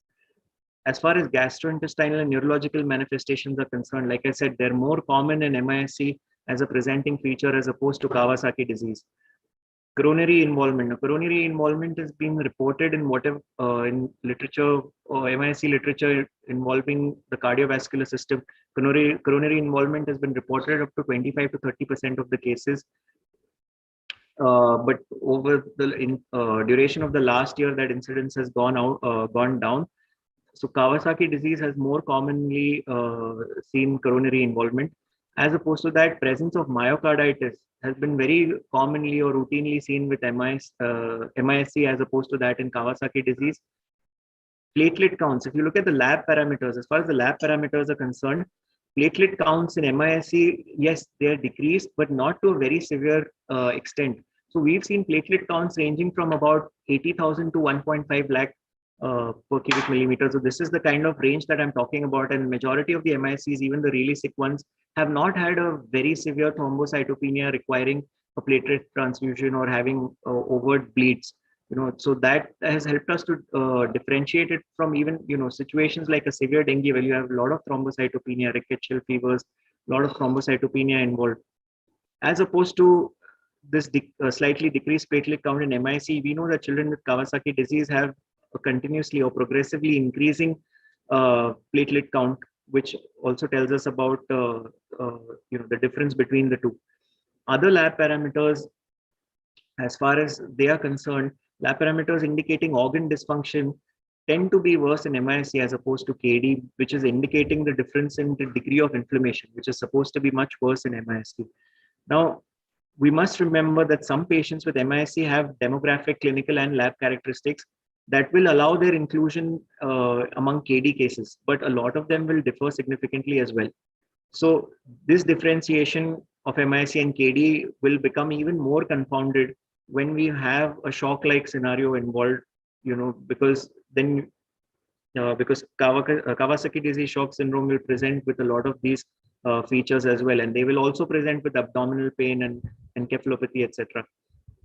So these are the things we must keep in mind. The thing is, when it comes to management, even the therapies that have been tried in MIC have fairly been aligned with Kawasaki because of the similar presentations on many levels, though the pathogenesis of both remains different. Now that in itself is an evolving subject, which is not the focus of discussion today, but there lie the differences between MIC and KD. Now, when we evaluate these children, or when we are thinking of a child who's come to us with MIC or supposed MIC, we must remember a few things before we evaluate. We should know the criteria that we are looking at to satisfy the diagnosis of MIC. We must at the same time remember all the possibilities, all the other infections like a severe UTI, a toxic shock syndrome, a sepsis, the tropical infections, which can lead to a similar picture. We must be able to assess the severity, and we must know our limitations. So this whole cascade of MIC has brought about few fundamental questions, and all of them are related to stratification of these patients and to mild, moderate, and severe, and different scoring systems have evolved and are still evolving. The other fundamental questions that have been asked are who we are supposed to treat and who we're supposed to let be, and lastly, what are we supposed to treat them with? So we must be able to answer these questions. We must be able to assess the severity, and we must know the limitations of what we're doing, the limitations of the resources that we have at our disposal, as well as something which is very common in our setting, the constraints, the financial constraints, because the frequent monitoring of these patients with MIC, the ICU admissions, the respiratory support, all the drugs involved, all the investigations involved, all of that can impose a significant financial burden on the parents. So we must remember all of these things while we are treating them, or when we decide to evaluate them.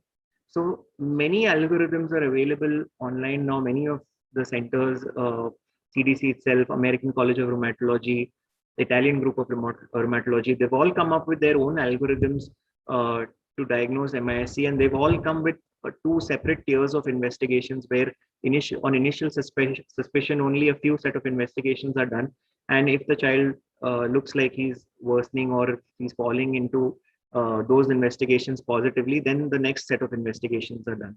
So, but we must tailor these to our own settings. For instance, here I've mentioned this algorithm, which is from the Italian Society of Pediatrics Rheumatology Study Group, where they've talked about presence of fever and more than two organs involved, if an evidence of SARS-CoV-2 exposure. So if on one hand you have no evidence of SARS-CoV exposure, despite which you maintain a clinical suspicion, and if there is no presence of shock or Kawasaki-like manifestations, your suspicion is lowered and you look for other possible causes instead. On the other hand, when you have evidence of SARS-CoV exposure, you look at two steps of labs, which I will show you, and you at the same time maintain a suspicion for possible MIC, and ongoing surveillance is extremely important. The continuous observation of these children is extremely important. At the same time, those with severe organ dysfunction who are admitted to your ICUs and to the hospitals with MISC will also require a lot of ancillary workup, a lot of other workup, which may routinely not be a part of your diagnostic criteria, including imaging of all kinds, etc., based on that particular patient's needs. So, like I said, the investigations there have been divided into two steps. The first step essentially consists of a complete blood count, where the lymphopenia is something which has been stressed upon. If we look at if we get a situation where we are looking at a biocytopenia or a pancytopenia, the possibility of HLH looms large. At the same time, CRP, coagulation profile, hyperfibrinogenemia is something that is very common with MISC. We've seen it with a lot of our MISC kids. On the other hand, hypofibrinogenemia should make us a little more conscious towards HLH. At the same time, a basic panel of electrolytes, a liver a function screen, a renal function screen, and a blood gas in children who are admitted, especially to the hospital, to look at evidence of ongoing acidosis and high lactates.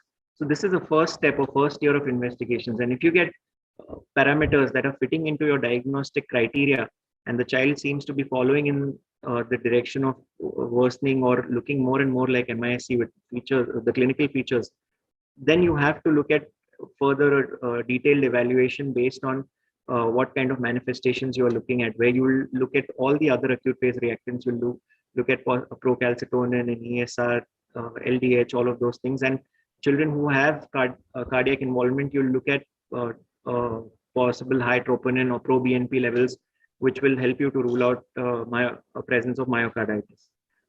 So this is one way of going about evaluating an MISC child, where you have different tiers of investigation. This is a protocol that is suggested by the American College of Rheumatology. Sorry to disturb, sir. Last 5 minutes, sir. Sorry to disturb. Yeah. So this is a similar protocol which you will get online based by the American College of Rheumatology, which you can follow. Again, while evaluating your patient, as far as our sick children are concerned, what we do in the ICU is we evaluate them completely with a blood count and all the organ function tests and inflammatory markers. We don't send IL-6 at all in the beginning. Definitely not. Very few patients have we required it for. We look at a detailed organ screening, and like ma'am mentioned, we always rule out different organs that have different causes that can lead to a similar picture. Now, when we look at the management of these patients, I need you to remember a few things before we look at the drugs, and I will take just 5 to 6 minutes more. There is no final consensus on the therapy yet because not enough literature is evolved. We need to support all the systems and monitor degree of inflammation clinically and biochemically. You need to tailor therapy to suit your patient. You need to consider clinical presentation, organ involvement, and lab parameters when choosing biologics. When you're dealing with a case that is refractory to your initial therapy with IVIG and steroids, we must again know our limitations. And lastly, we must follow up closely. So before we actually manage these children, we are often faced with a dilemma about admission or no admission. So children where we are looking at diagnostic evaluation and we get few parameters positively correlating to an MISC situation, even if mild, there are these possible clinical scenarios or even lab parameters that might push us to admit these children. Children who have persistent abnormal vital signs like tachycardia, tachypnea, respiratory distress of any severity that could be attributed to underlying cardiac dysfunction or metabolic acidosis, changes in mental status, including subtle manifestations, evidence of renal injury or hepatic injury, which is evolving, very markedly elevated inflammatory markers, and abnormal ECG or pro-BNP, which will tell you that this child is at risk of cardiac involvement in terms of conduction defects or a myocarditis. Now, apart from this, additional evaluation may also be warranted for those who may present with multi-organ involvement. However, these criteria, as long as these criteria are fulfilled, you might decide to admit the child. Now, when we look at management strategies in MISC, a multidisciplinary approach is often beneficial, especially in critically ill patients. You can have involvement of your cardiologist who will talk to you about coronary artery involvement, who will do bedside echoes for you and tell you about the ejection fraction, left ventricular dysfunction, diastolic dysfunction, all of which are very routinely seen in MISC. you can have involvement of hematology, infectious disease consultants who will help you rule out other possible diagnosis or exclude other possible diagnosis or etiologies which present similarly, and rheumatologists, if available, who will help you or guide you through the use of immunomodulators and biologics. Now, as far as pharmacological therapy in MISC is concerned, one of the chief aspects, and after this, I'll just quickly go through the drugs. One of the chief aspects of therapy is management of shock, which is not different in MISC as opposed to any other child who comes to you with shock. Cardiogenic component of shock is very common in MISC, so we must keep an eye out for that, and bedside echo is very helpful. But remember that a lot of these children present with a distributive kind of shock. So you will need to use fluid therapy. You will need to use vasoactive drugs, including inotropes and pressors, often in combination. You will need respiratory support for shock. You must use an antibiotic until your diagnosis is established. One broad spectrum antibiotic is good enough. Bedside echocardiography will be crucial in monitoring these children with shock because a lot of them will have left ventricular dysfunction, and lab markers of cardiac function or trends in lab markers of cardiac function will be very, very useful. One point which I want to make, say here is that consideration of early use of steroid when diagnosis seems likely and the shock is fluid refractory will always prove to be beneficial in your children. And we've had a lot of kids who we have given early steroid in the course of the illness, despite them not being on 2 or 3 inotropes or pressors, and they've responded very well. As far as the drugs concerned, drugs to be given are concerned, they include, IV immunoglobulin is something that has been stated clearly as the first line therapy. Obviously, we have our own limitations when giving IV immunoglobulin because of the costs involved, which are very high. I won't go on to the mechanisms of action, but the dose recommended for IV immunoglobulin, which is now evolving as a standard of care in severe cases at least, is 2 gram per kg as an infusion over 12 hours. But children who have LV dysfunction, we must give about 1 gram per kg per day for 2 days because they have a tendency to go into fluid overload. At the same time, there are some studies which are talking about second doses of IVIG in cases that are refractory to first dose, where fever has persisted for 24 hours of duration despite the first dose.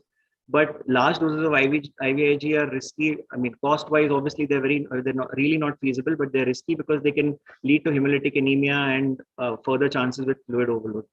Lot of the protocols or institutional protocols or criteria, the recommendations that are coming in are using IVIG with steroids at a lower dose in severe cases. But the dose range for steroids is going on to between 2 to 30 milligram per kg per day of methylprednisolone. Use of aspirin, again, there has been a lot of talk about use of aspirin. Again, the evidence or experiences vary in different institutions and different protocols. However, what has been said is that use of aspirin in smaller doses, the dose varying from 3 to 5 milligram per kg per day, has been used in various protocols. What we tend to do is that children who are presenting to us with features of Kawasaki or high phenotype or high inflammatory scores, those are the ones where we are using aspirin in anti-inflammatory doses, and once afebrile for a period of 48 hours is when we are coming down to the antiplatelet doses. Now this dose of aspirin is being continued, and the child, as long as the child is being monitored serially for up to 4 to 6 weeks with serial echoes, because these children do require ongoing follow-up. The safety concerns, like I've mentioned over here with aspirin, obviously are the risk with bleeding, especially those with thrombocytopenia. So platelet counts more than 80,000 is something that we must be targeting. Corticosteroid, like I said, methylprednisolone is the steroid that we've been using.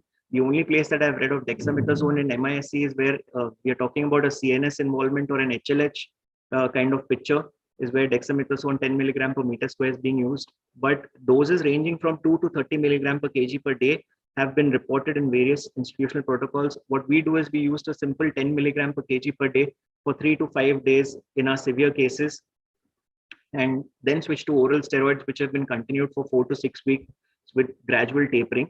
At the same time, there have also been recommendations that children who have milder disease, mild to moderate form of disease, can be given lower doses of steroid. Mild disease has also been given 2 mg per kg per day of steroid and then tapered with oral steroid over 4 to 6 weeks. So there has been a lot of, as per the current reviews, 60% of patients receive steroid and up to 50% receive IVIG and steroid. So there is a bit of a shift in balance either way. which has been going on over the last year. About a little bit about for the last 2 minutes, a little bit about interleukin, the biologics in which the IL-1, IL inhibitors, IL-6 inhibitors, TNF inhibitors are the ones which we are talking about. There's been a lot of talk about anakinra in the literature that has been published. So anakinra, we know, is an IL-1 inhibitor, and IL-1 has been implicated in the pathogenesis of MISC to a significant extent. The problem with anakinra is that it's not available to us currently, so the use is currently out of question. But in refractory MISC, we have been thinking, what we have used in our setting occasionally, on a couple of occasions, we have used tocilizumab, where we have actually, the child has been refractory to IVIG as well as steroids, and IL-6 levels have documented to be high, and we've used tocilizumab fairly successfully, and it's thankfully given us good results. Obviously, there are a lot of safety concerns with that as well, because of risk of hepatotoxicity and thrombocytopenia, neutropenia, and infections, which we are worried about. The dose is, as mentioned, a single dose of 12 milligram per kg in patients less than 30 kg, and 8 milligram per kg in those more than 30 kg is what needs to be given. Last word on anticoagulation. Now, there's a lot of talk about low molecular weight heparin being used in children with MISC. Now, there are very specific criteria laid out for use of low molecular weight heparin, and that doesn't involve only a high D-dimer report. Children who are, say, in the older age group, who are at risk of prothrombotic states or have known already to have thrombotic events, those who have a reduced left ventricular function, these are the children, or those with coronary artery aneurysms with a Z-score more than 10. These are the ones who we start on low molecular weight heparin, and they are continued often until discharge or until the EF has improved, or even beyond that on outpatient basis if they persist to have coronary artery aneurysms. There is one patient where we have used a KD phenotype patient of MISC, where we have used, in a resistant refractory MISC, we have used infliximab because the child was, and infliximab is known to be used in refractory Kawasaki disease. And we had also got good results with that, single dose of 5 milligram per kg. But there is obviously some literature on infliximab in patients who are already on infliximab or on immunological therapy like Crohn's disease or other inflammatory syndromes, who have done well with infliximab therapy. So as far as the outcome is concerned, there is still emerging evidence on prognosis, obviously, which needs time. But however, initial mortality from MISC has shown to be low. Medium-term follow-up at present is fairly encouraging. And though truly long outcomes are unknown, but existing evidence points towards an acute condition with resolution is what we are hoping for. Right? So in conclusion, the ongoing emergence and rapid dissemination of knowledge is very useful for clinicians all around. In 2020, we touched the tip of the iceberg as far as MISC is concerned.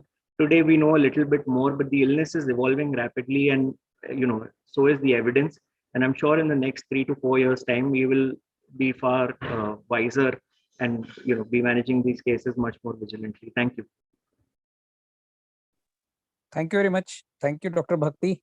Such a nice presentation, making very easier to understand all the complicated these cases and all that. Thank you very much. Now the session is open for the question answer forum. I will invite all the faculties and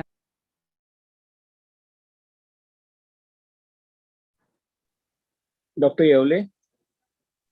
Yeah, good evening, Dr. Deshpande. First of all, my sincere apologies, and I must thank Tanu Singhal for bailing me out of this bad situation. Last 36 hours, I've been really very busy. I have logged in from the hospital, but I was listening to the talks intermittently, and so I thank and I regret and thank you so much, Tanu, for pitching in. thank So, you, Deepak, sir. shall we You start? have taken such a time. Yes. Thank you, Yevle, sir. In spite of these all things, you have joined. Thank you very much. Deshpande, sir, you can start. First of all, I should congratulate both of you who have given fantastic lectures, and we had prepared a lot of questions from our pediatrician group. but most of them seem to be answered. So we have to, because Tanu's presentation was extremely elaborate with all sorts of questions which are likely to come from the pediatrician. They are already answered. So we have to rearrange our questions because most of them are answered. So first of all, my observation is that at least in Pune, the patients who are affected in earlier first wave and second wave, their socioeconomic category is different. Is it same in the Mumbai, or what is the reason? Is the variant knows their economic status, or the first one has first wave they are affected, that's why they're not getting affected, the lower socioeconomic class?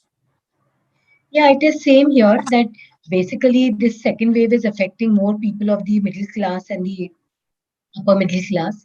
And What is the because reason? probably these people did not get infected in the first wave. They were at home, they took precautions, and the virus was not so infectious.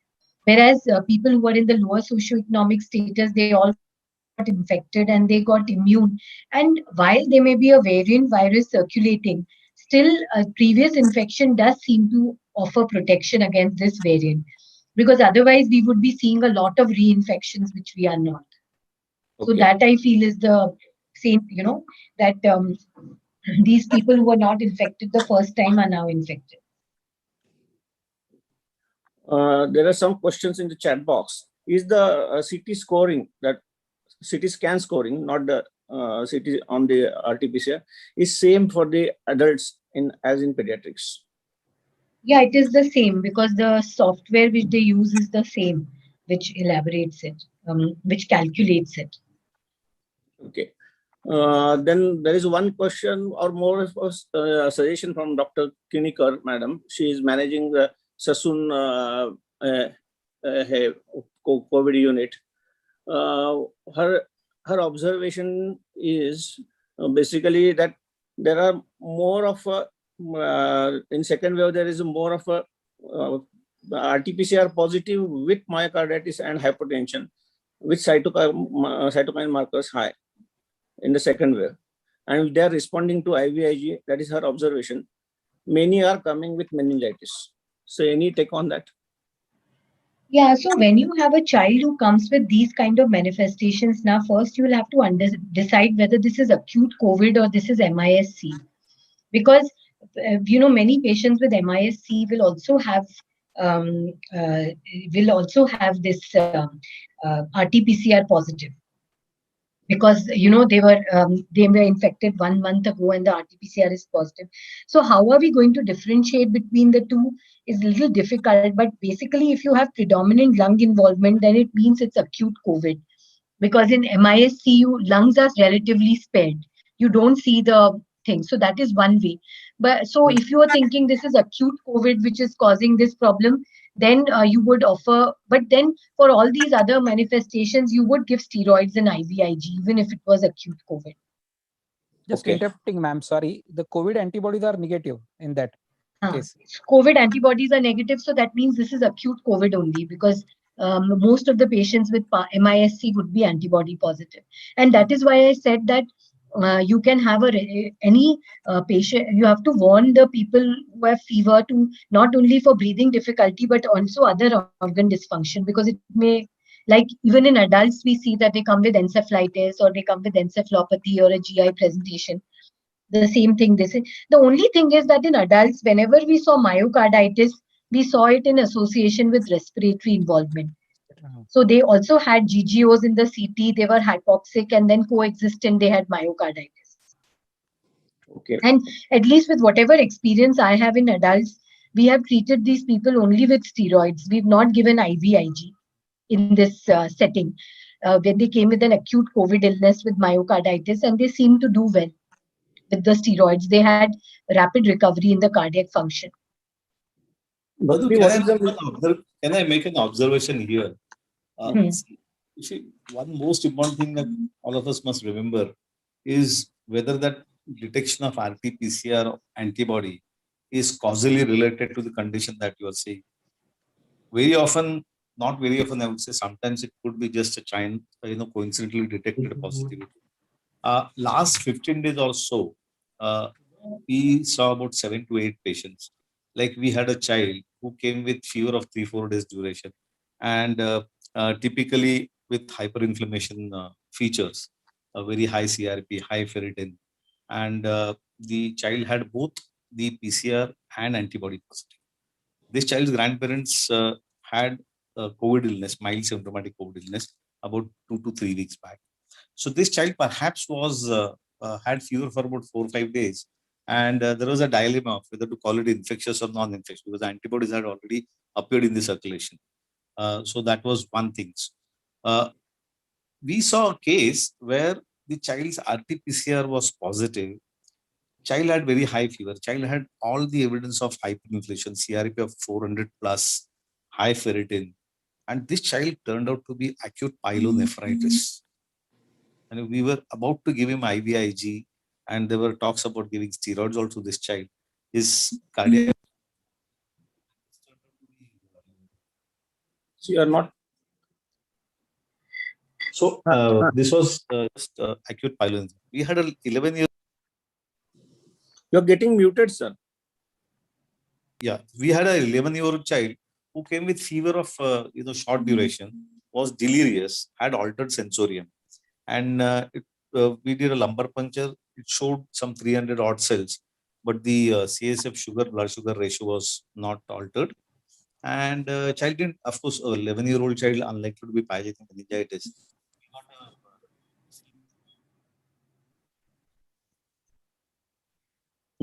Not audible. Sorry. So this child, then there were talks about saying that this could be that febrile inflammatory syndrome with where you have we have a rheumatologist with us. He always keeps talking about mass kind of things going on in different organs, liver, kidney, and brain, and whether this was inflammatory syndrome related encephalopathy. This child turned out to be Japanese encephalitis. We sent his antibodies to NIV Pune, and this was because of Japanese encephalitis. We had a atypical Kawasaki in a very young infant, and her RT-PCR was positive because the whole family was down with COVID. So we really do not know whether it was causally related or just a chance find. We had a patient who presented with a 2-year-old child, presented with fever, irritability, gastrointestinal symptoms, loose motions, high fever. We had sent all the markers. Again, very high CRP, high ferritin. In fact, this child also had altered urine protein creatinine ratio. And the blood culture was Salmonella paratyphi. This child had started showing evidence of mucositis also. And we just treated this child with ceftriaxone. We were about to give her IVIG, thinking that this is quite like a atypical Kawasaki in this. So the point that I'm trying to make is we need to be a little careful whether we are really dealing with febrile inflammatory syndrome or MISC.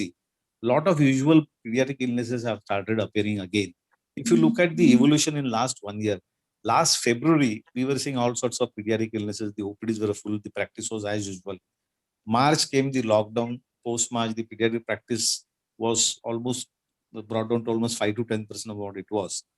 The only practice that was going on was immunization and newborn. The obstetric was not affected. And around mid-August to until December, we started seeing cases of MISC. There were several talks, several opinions. At one end, you have febrile inflammatory syndrome, then MISC cases, typical Kawasaki-like or toxic shock-like. And then we evolved over a period of time. And then everything appeared to have disappeared. And we started getting our cases of urinary tract infection, febrile illnesses, acute viral illnesses. And in between, there was an outbreak of acute gastroenteritis with fever, viral diarrhea, sometimes in the month of February. And then came this UK variant with increased transmissibility. All children, febrile children, who were tested either because the parents were positive and the family opted out for testing and they came with the report, or as a policy of testing before admission. The number of febrile children went up, but the positivity also increased.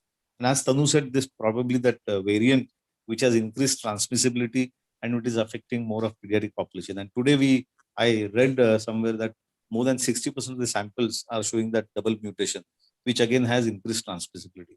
So, I mean, one needs to be a little careful while we assign a label of COVID to each and everything just based on the positivity of either RT-PCR or antibody. This is, I thought I must bring to your notice. This is what we have seen. Two distinct things that we have seen in last 6-7 months is we saw 3 or 4 children with perforated appendix, and almost 2 or 3 of them had COVID antibody positivity. We had a child with appendicitis with superior mesenteric vein thrombosis. Whether this prothrombotic state was because of COVID, because her mother had a history of DVT, this child we are going to evaluate again after 3-4 months for protein S, protein C, and the thrombotic state. We had 2 or 3 children with diabetic ketoacidosis.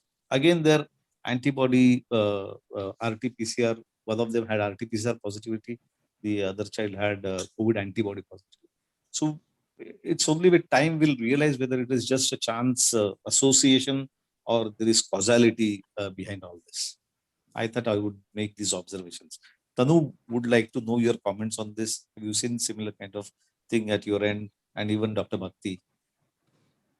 No. So I agree that, when you have a sick child at this point in time, you have to, the sick ones, you have to make 3 differentials. One is acute COVID, second is MIS, and third is alternative diagnosis. So these 3 things have to be in your mind in any sick child.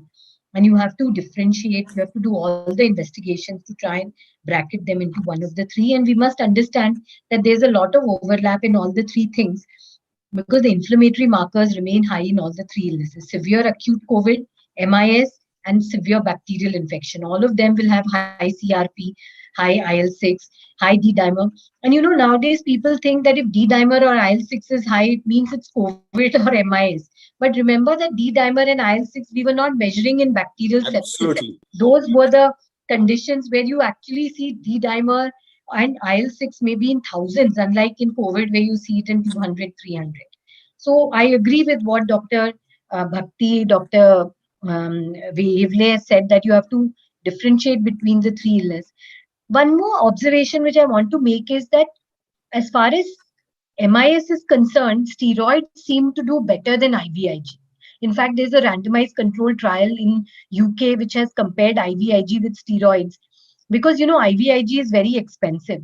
So there was a French trial, retrospective cohort study, which was published in JAMA, where they compared children with MIS who got only IVIG and who got IVIG with steroids.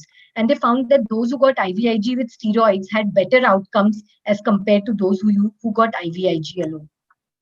So that is also because, sometimes IVIG is expensive, so you don't know what to do with these patients. So use high dose pulse steroids then in that situation. Deepak, you In want fact, to ask? one small observation. Anytime this small nursing home would get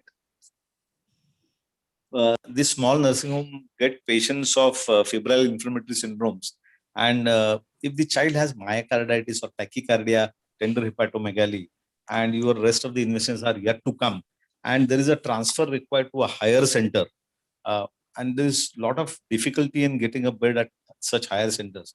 It is, there's a strong, this is what I do in my practice, that you must give a dose of steroid after having ruled out your usual infection. That one dose of steroid can really be life-saving to such child who has started showing signs of myocarditis. Do you agree with me, Dr. Bhakti? Yes, sir. As I mentioned, sir, we've in my slide, when I was talking about shock, like you've pointed out, sir, there is a consideration for using steroids slightly early, even if the child is not really on an inotrope in that situation where you are strongly suspecting MISC and you've ruled out your other causative etiologies.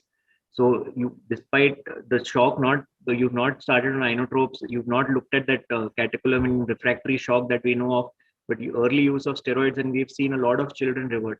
At the same time, I completely agree with what ma'am has also said, that whatever literature is coming through now, use of IVIG with low-dose steroids is showing a better outcome as opposed to that of only IVIG.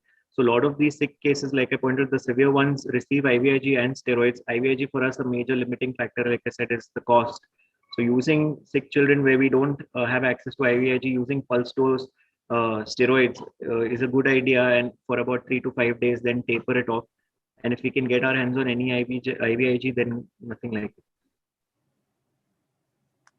Deepak, My you want next, my next question is to Yevle sir. Sir, any different management for COVID in adolescents, or we can say as a high BMI with obese children? So my experience is limited to managing only 2 children. One of them was, yes, as Tanu mentioned, those obese, overweight adolescent children who have respiratory involvement and evidence of some oxygen requirement or hypoxemia in the form of oxygen requirement. We may have to use remdesivir. We have used remdesivir in 2 children who had pulmonary infiltrate. One of the kids had diabetes, and both the kids were obese, and they showed respiratory involvement with requirement of oxygen. These were the children where remdesivir was used. Otherwise, I don't have much experience. I've hardly used, adult-like treatment in any pediatric COVID. Tanu would be able to throw some light on this. Tanu ma'am? Yeah, so actually these adolescents, obese adolescents or should be treated like adults. Most of them weigh above 40 kg. So you would use the same principles of treatment of these patients. Like I showed that adolescent girls, in 2 cases I showed that you would use this. Any role of inhaled budesonide in early stage? Yeah, actually, I was just going to that thing, and this is the big thing which has happened now, because there is a publication in Lancet, which I would urge all of you to read. You can just put Lancet and inhaled budesonide, where they found that there was a reduction in the need for hospitalization in patients given this. So this is something to consider, because it was also being proposed right from the beginning that people who are asthmatic or inhalers are not getting severe infection. I still have to read the whole paper. So, and this is a harmless thing to do, because this is not giving oral steroids which can interfere with viral replication. But this is actually in adults, so I don't know how it extrapolates to children. But one thing I would definitely say, that children who are on inhalers and who are on inhaled steroids, we should not ask them to taper or stop their medications at this time in the pandemic. How to diagnose a reinfection, as RT-PCR may remain positive for some time from the earlier episode? So 3 months is used as the cutoff, So if somebody after 3 months of the past infection has a illness which is compatible with COVID, and you do a throat swab and it comes positive, it is most likely a reinfection. However, I must say that we've had some people, who have tested positive even after 4 to 5 months of the first infection with high CT values, especially when their second wave was not on. It was like low season, let's say in January. So we would still not consider these as reinfections. But the definition includes that there should be a 3-month gap. And actually, you should have, a difference in the genome of the first and the second virus. But that is not possible, because even if you send this this isolate for sequencing, the earlier isolate is not archived. So you can't prove that. So, however, if you actually have a patient and you send the isolate for whole genome sequencing, and they find that the virus which is found has the mutations which are in the currently circulating viruses, then you confirm it as a reinfection. In fact, I would encourage that your labs should intimate the local authorities about all those people with confirmed reinfections, so their viral isolates can be sent for sequencing. Okay. One question now. We are talking of D-dimer and IL-6 levels. What precautions are to be taken while sending it to the lab? You can elaborate whether they need to be sent on ice or can be sent like that. The values generally change.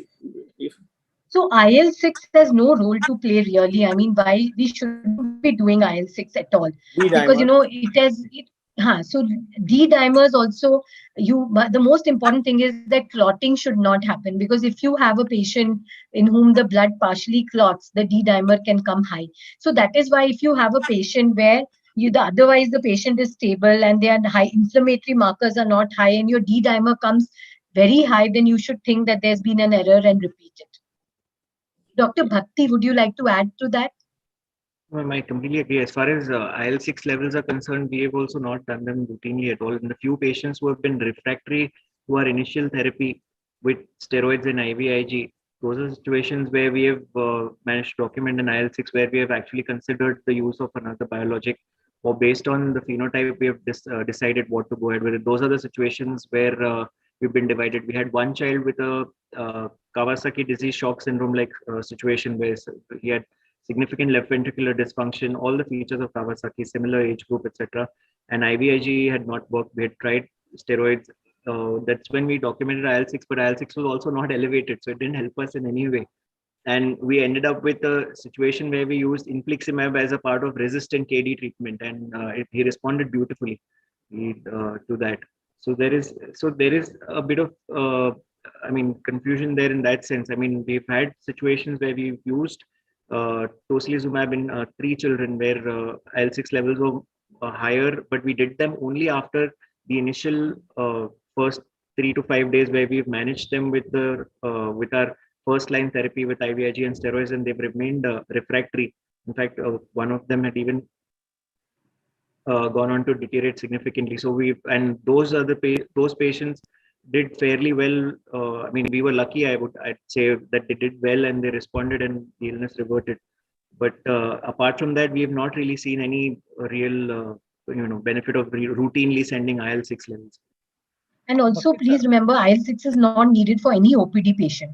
No patient in the OPD needs IL-6 because the time taken between transportation of the sample and all is a long time. So IL-6 is really needed in critically sick children in the ICU.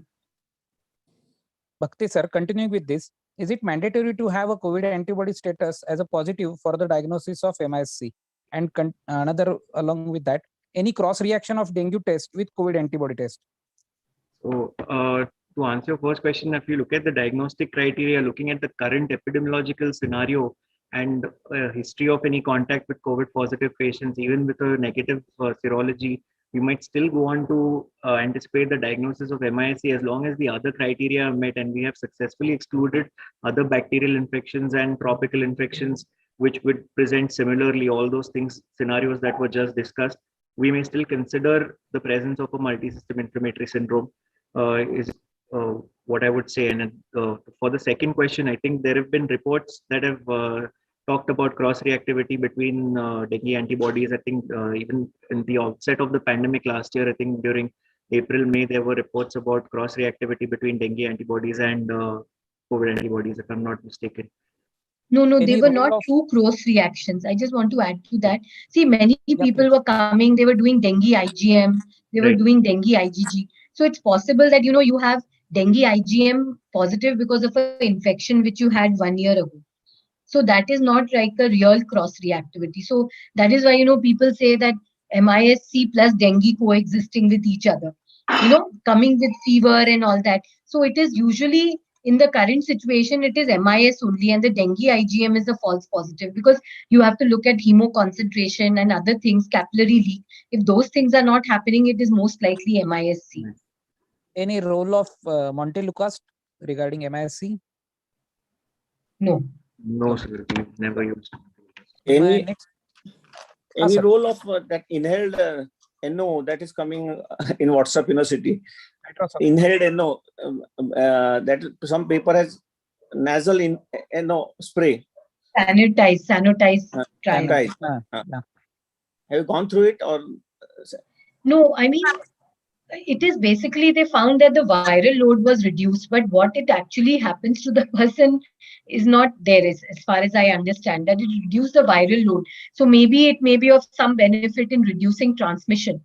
But remember that the virus which had to go down your respiratory tract and attach to the ACE receptors there and enter your body has already happened. So one question is there, what is the false, is there a false positive antigen test? False positive COVID antigen test? Not really. Not really. I've just seen one case, where there was a person who had to go and attend a wedding and they did an antigen test which came positive, and then we repeated an RT-PCR and it came negative. So that's very, very unlikely. So in the correct setting, so if the person has clinical features of COVID and your antigen test is positive, the positive predictive value is very high. You should take it. ivermectin has been mentioned in the AIMS protocol, may be given. That is causing a lot of confusion. So we have specifically mentioned in our TOT also that ivermectin has no role, but AIMS protocol is shown in mild cases may be used. Yeah, it So- is causing confusion because recently there is a meta-analysis also which was published, which showed that ivermectin has some role, but it was a preprint. It was not published in a peer-reviewed journal, and all the papers which were included in the meta-analysis were also in preprints. The only paper which has been published in JAMA on the role of ivermectin in mild COVID-19 shows no benefit. So and also intuitively also why it would work, and earlier also the studies came out that the dose of ivermectin which you would need in your body to inhibit the SARS-CoV-2 virus is so high that you can't achieve it with this dose of 12 milligrams per day. And the WHO has also cautioned against use of ivermectin. So I think we should not be using ivermectin at all. And we have numerous patients who have received ivermectin and have come to the hospital in dire straits. So, Most of and them. some people who have got better may have got better just on their own. So, I think ivermectin, doxycycline, azithromycin, hydroxychloroquine should not be used, and favipiravir for that matter. Plasma is also has no role, but it keeps on coming. Plasma, This is routine practice. convalescent plasma is always given. So, ICMR has taken out it from withdrawn. withdrawn it, but still there are advertisement demand for the plasma. See, we must understand that this is an illness where we are clutching at straws. We don't have any effective drug for this infection. That is why, everybody, what do we have to offer to people actually, if you see? But what is now being realized is that the positioning of convalescent plasma like remdesivir was wrong. It was given to people after 8 to 9 days of infection when they already had their own antibodies against COVID. So, convalescent plasma can be considered as a poor man's monoclonal antibody. Like Regeneron and all, which is used there, you can consider using it in some person who's very early in the illness when they don't have their own antibodies, who are immunocompromised, who are at high risk for progression. But this would be meaning in the day 3 or day 4. By that time, these people don't end up in hospitals. So that is the issue. But all these things are, emotionally driven things. So, if some person will use it and say no it works, like I may say in this meeting that remdesivir works, there are other people who are saying that don't remdesivir doesn't work, and there was a statement in the paper that it's not a life saving drug and all that. So perspectives differ. Okay. So But I think all we I have would answered. say is that people should not go to great extent to procure convalescent plasma or something. That's not needed. My next I think question is a to lot of Yevle questions sir. have been answered. Yole sir is not there, I think, right now. Uh, So just a last couple of questions to Tanu ma'am. Practical questions from pediatricians. Ki healthcare workers who are feeding, for example, can they get vaccinated, because there is no clear guidelines regarding that? Yes, we are advising them to get vaccinated because the WHO says they can take the vaccine. Second Ma'am, question any- is ki children who are tested positive, what about the routine vaccination? Should it be deferred for some time? What is the guideline? No, there is no need to defer the vaccines. Once they recover from the acute illness, you can give them their vaccines, including the live vaccines, unless they have received IVIG. If they've received IVIG for MIS, then the live vaccines have to be delayed by 9 months. If they have received steroids for more than a week or so, then you can delay the live vaccines by 1 month. otherwise for 14 days only. That 14 days cutoff, yeah, and that is mainly applicable for, of course, it will take 14 days for them to recover, and also that is the gap between COVID-19 vaccination and other vaccines. So if somebody, adults, who are taking the COVID-19 vaccine, then they should take their flu or other vaccines 2 weeks after the COVID vaccination. Last question from my side. Mother is often started on favipiravir because she's positive. So can that mother breastfeed the child? It is contraindicated in breastfeeding and pregnant women. So pregnant women, definitely, it's a highly teratogenic drug. And breastfeeding women also, I've told there's no benefit. It's not a life-saving drug, etc. So if they are taking favipiravir, if you go by the drug indications, I would tell them to stop breastfeeding the child or stop the drug. last 2-3 questions only.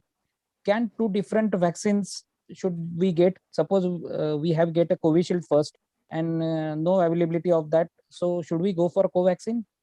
No, definitely not, because the app will allow you to only take 2 doses of the vaccine. So you should wait till Covishield becomes available. Any use of any extra dose of Pfizer or Moderna, will it be beneficial after completing of 2 doses? Current It may be considering all the beneficial. new variants, It new may be mutants. beneficial because it may be beneficial, but these vaccines have not come up into our country. So, but Whenever it many will, countries, whenever it will be whenever it available. will come, yeah, it may be useful. Yes. Role of coaxium against the variant is variant. So there is some data to say that it works against the UK variant because of lab data. So when they took the sera from people who had vaccinated with Covaxin and they showed it to this, they tested the UK variant, it worked. And we must remember that the UK variant is not such a bad variant, apart from the fact that it is highly transmissible. It usually is covered by most vaccines, including Covishield. So Covaxin would cover it. Any role of thymoquinine? No. Last question to I think we Bhakti. have a last question now. Last to Bhakti sir. Any evidence of use of NSAIDs over paracetamol, especially with coagulopathy as a part of disease, especially in MICs? Only situations where in MIC we've used, like I talked about aspirin.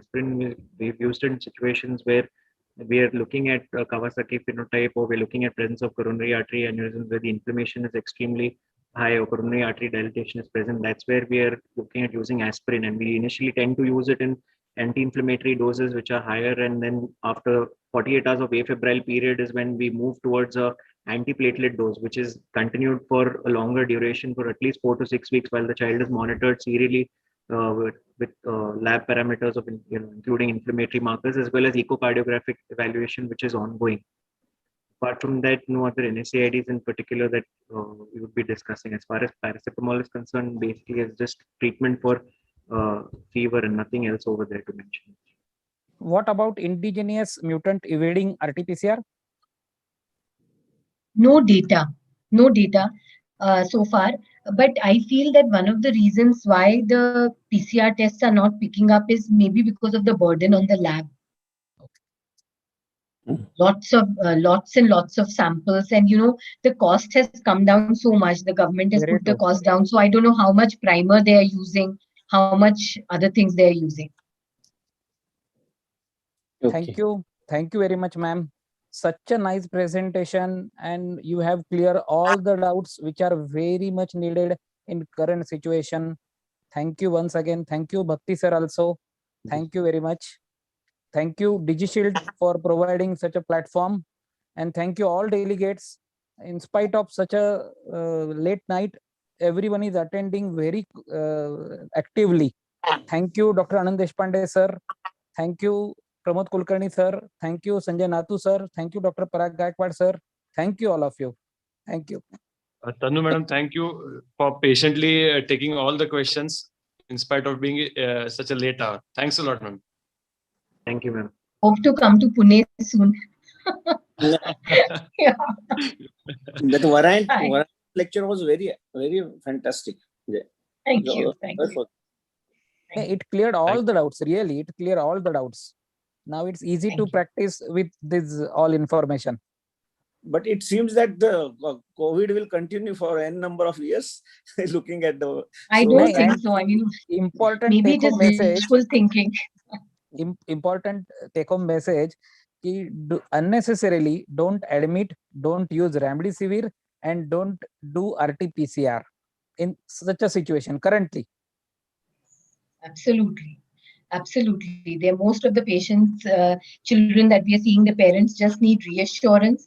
The children just need paracetamol. That's it. Yeah. Thank you. Thank you.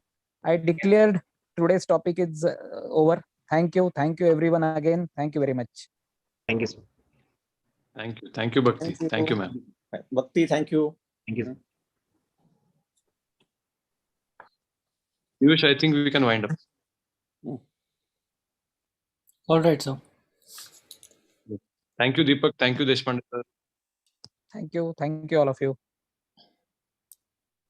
Thank you, Kulkarni sir. आहात का sir?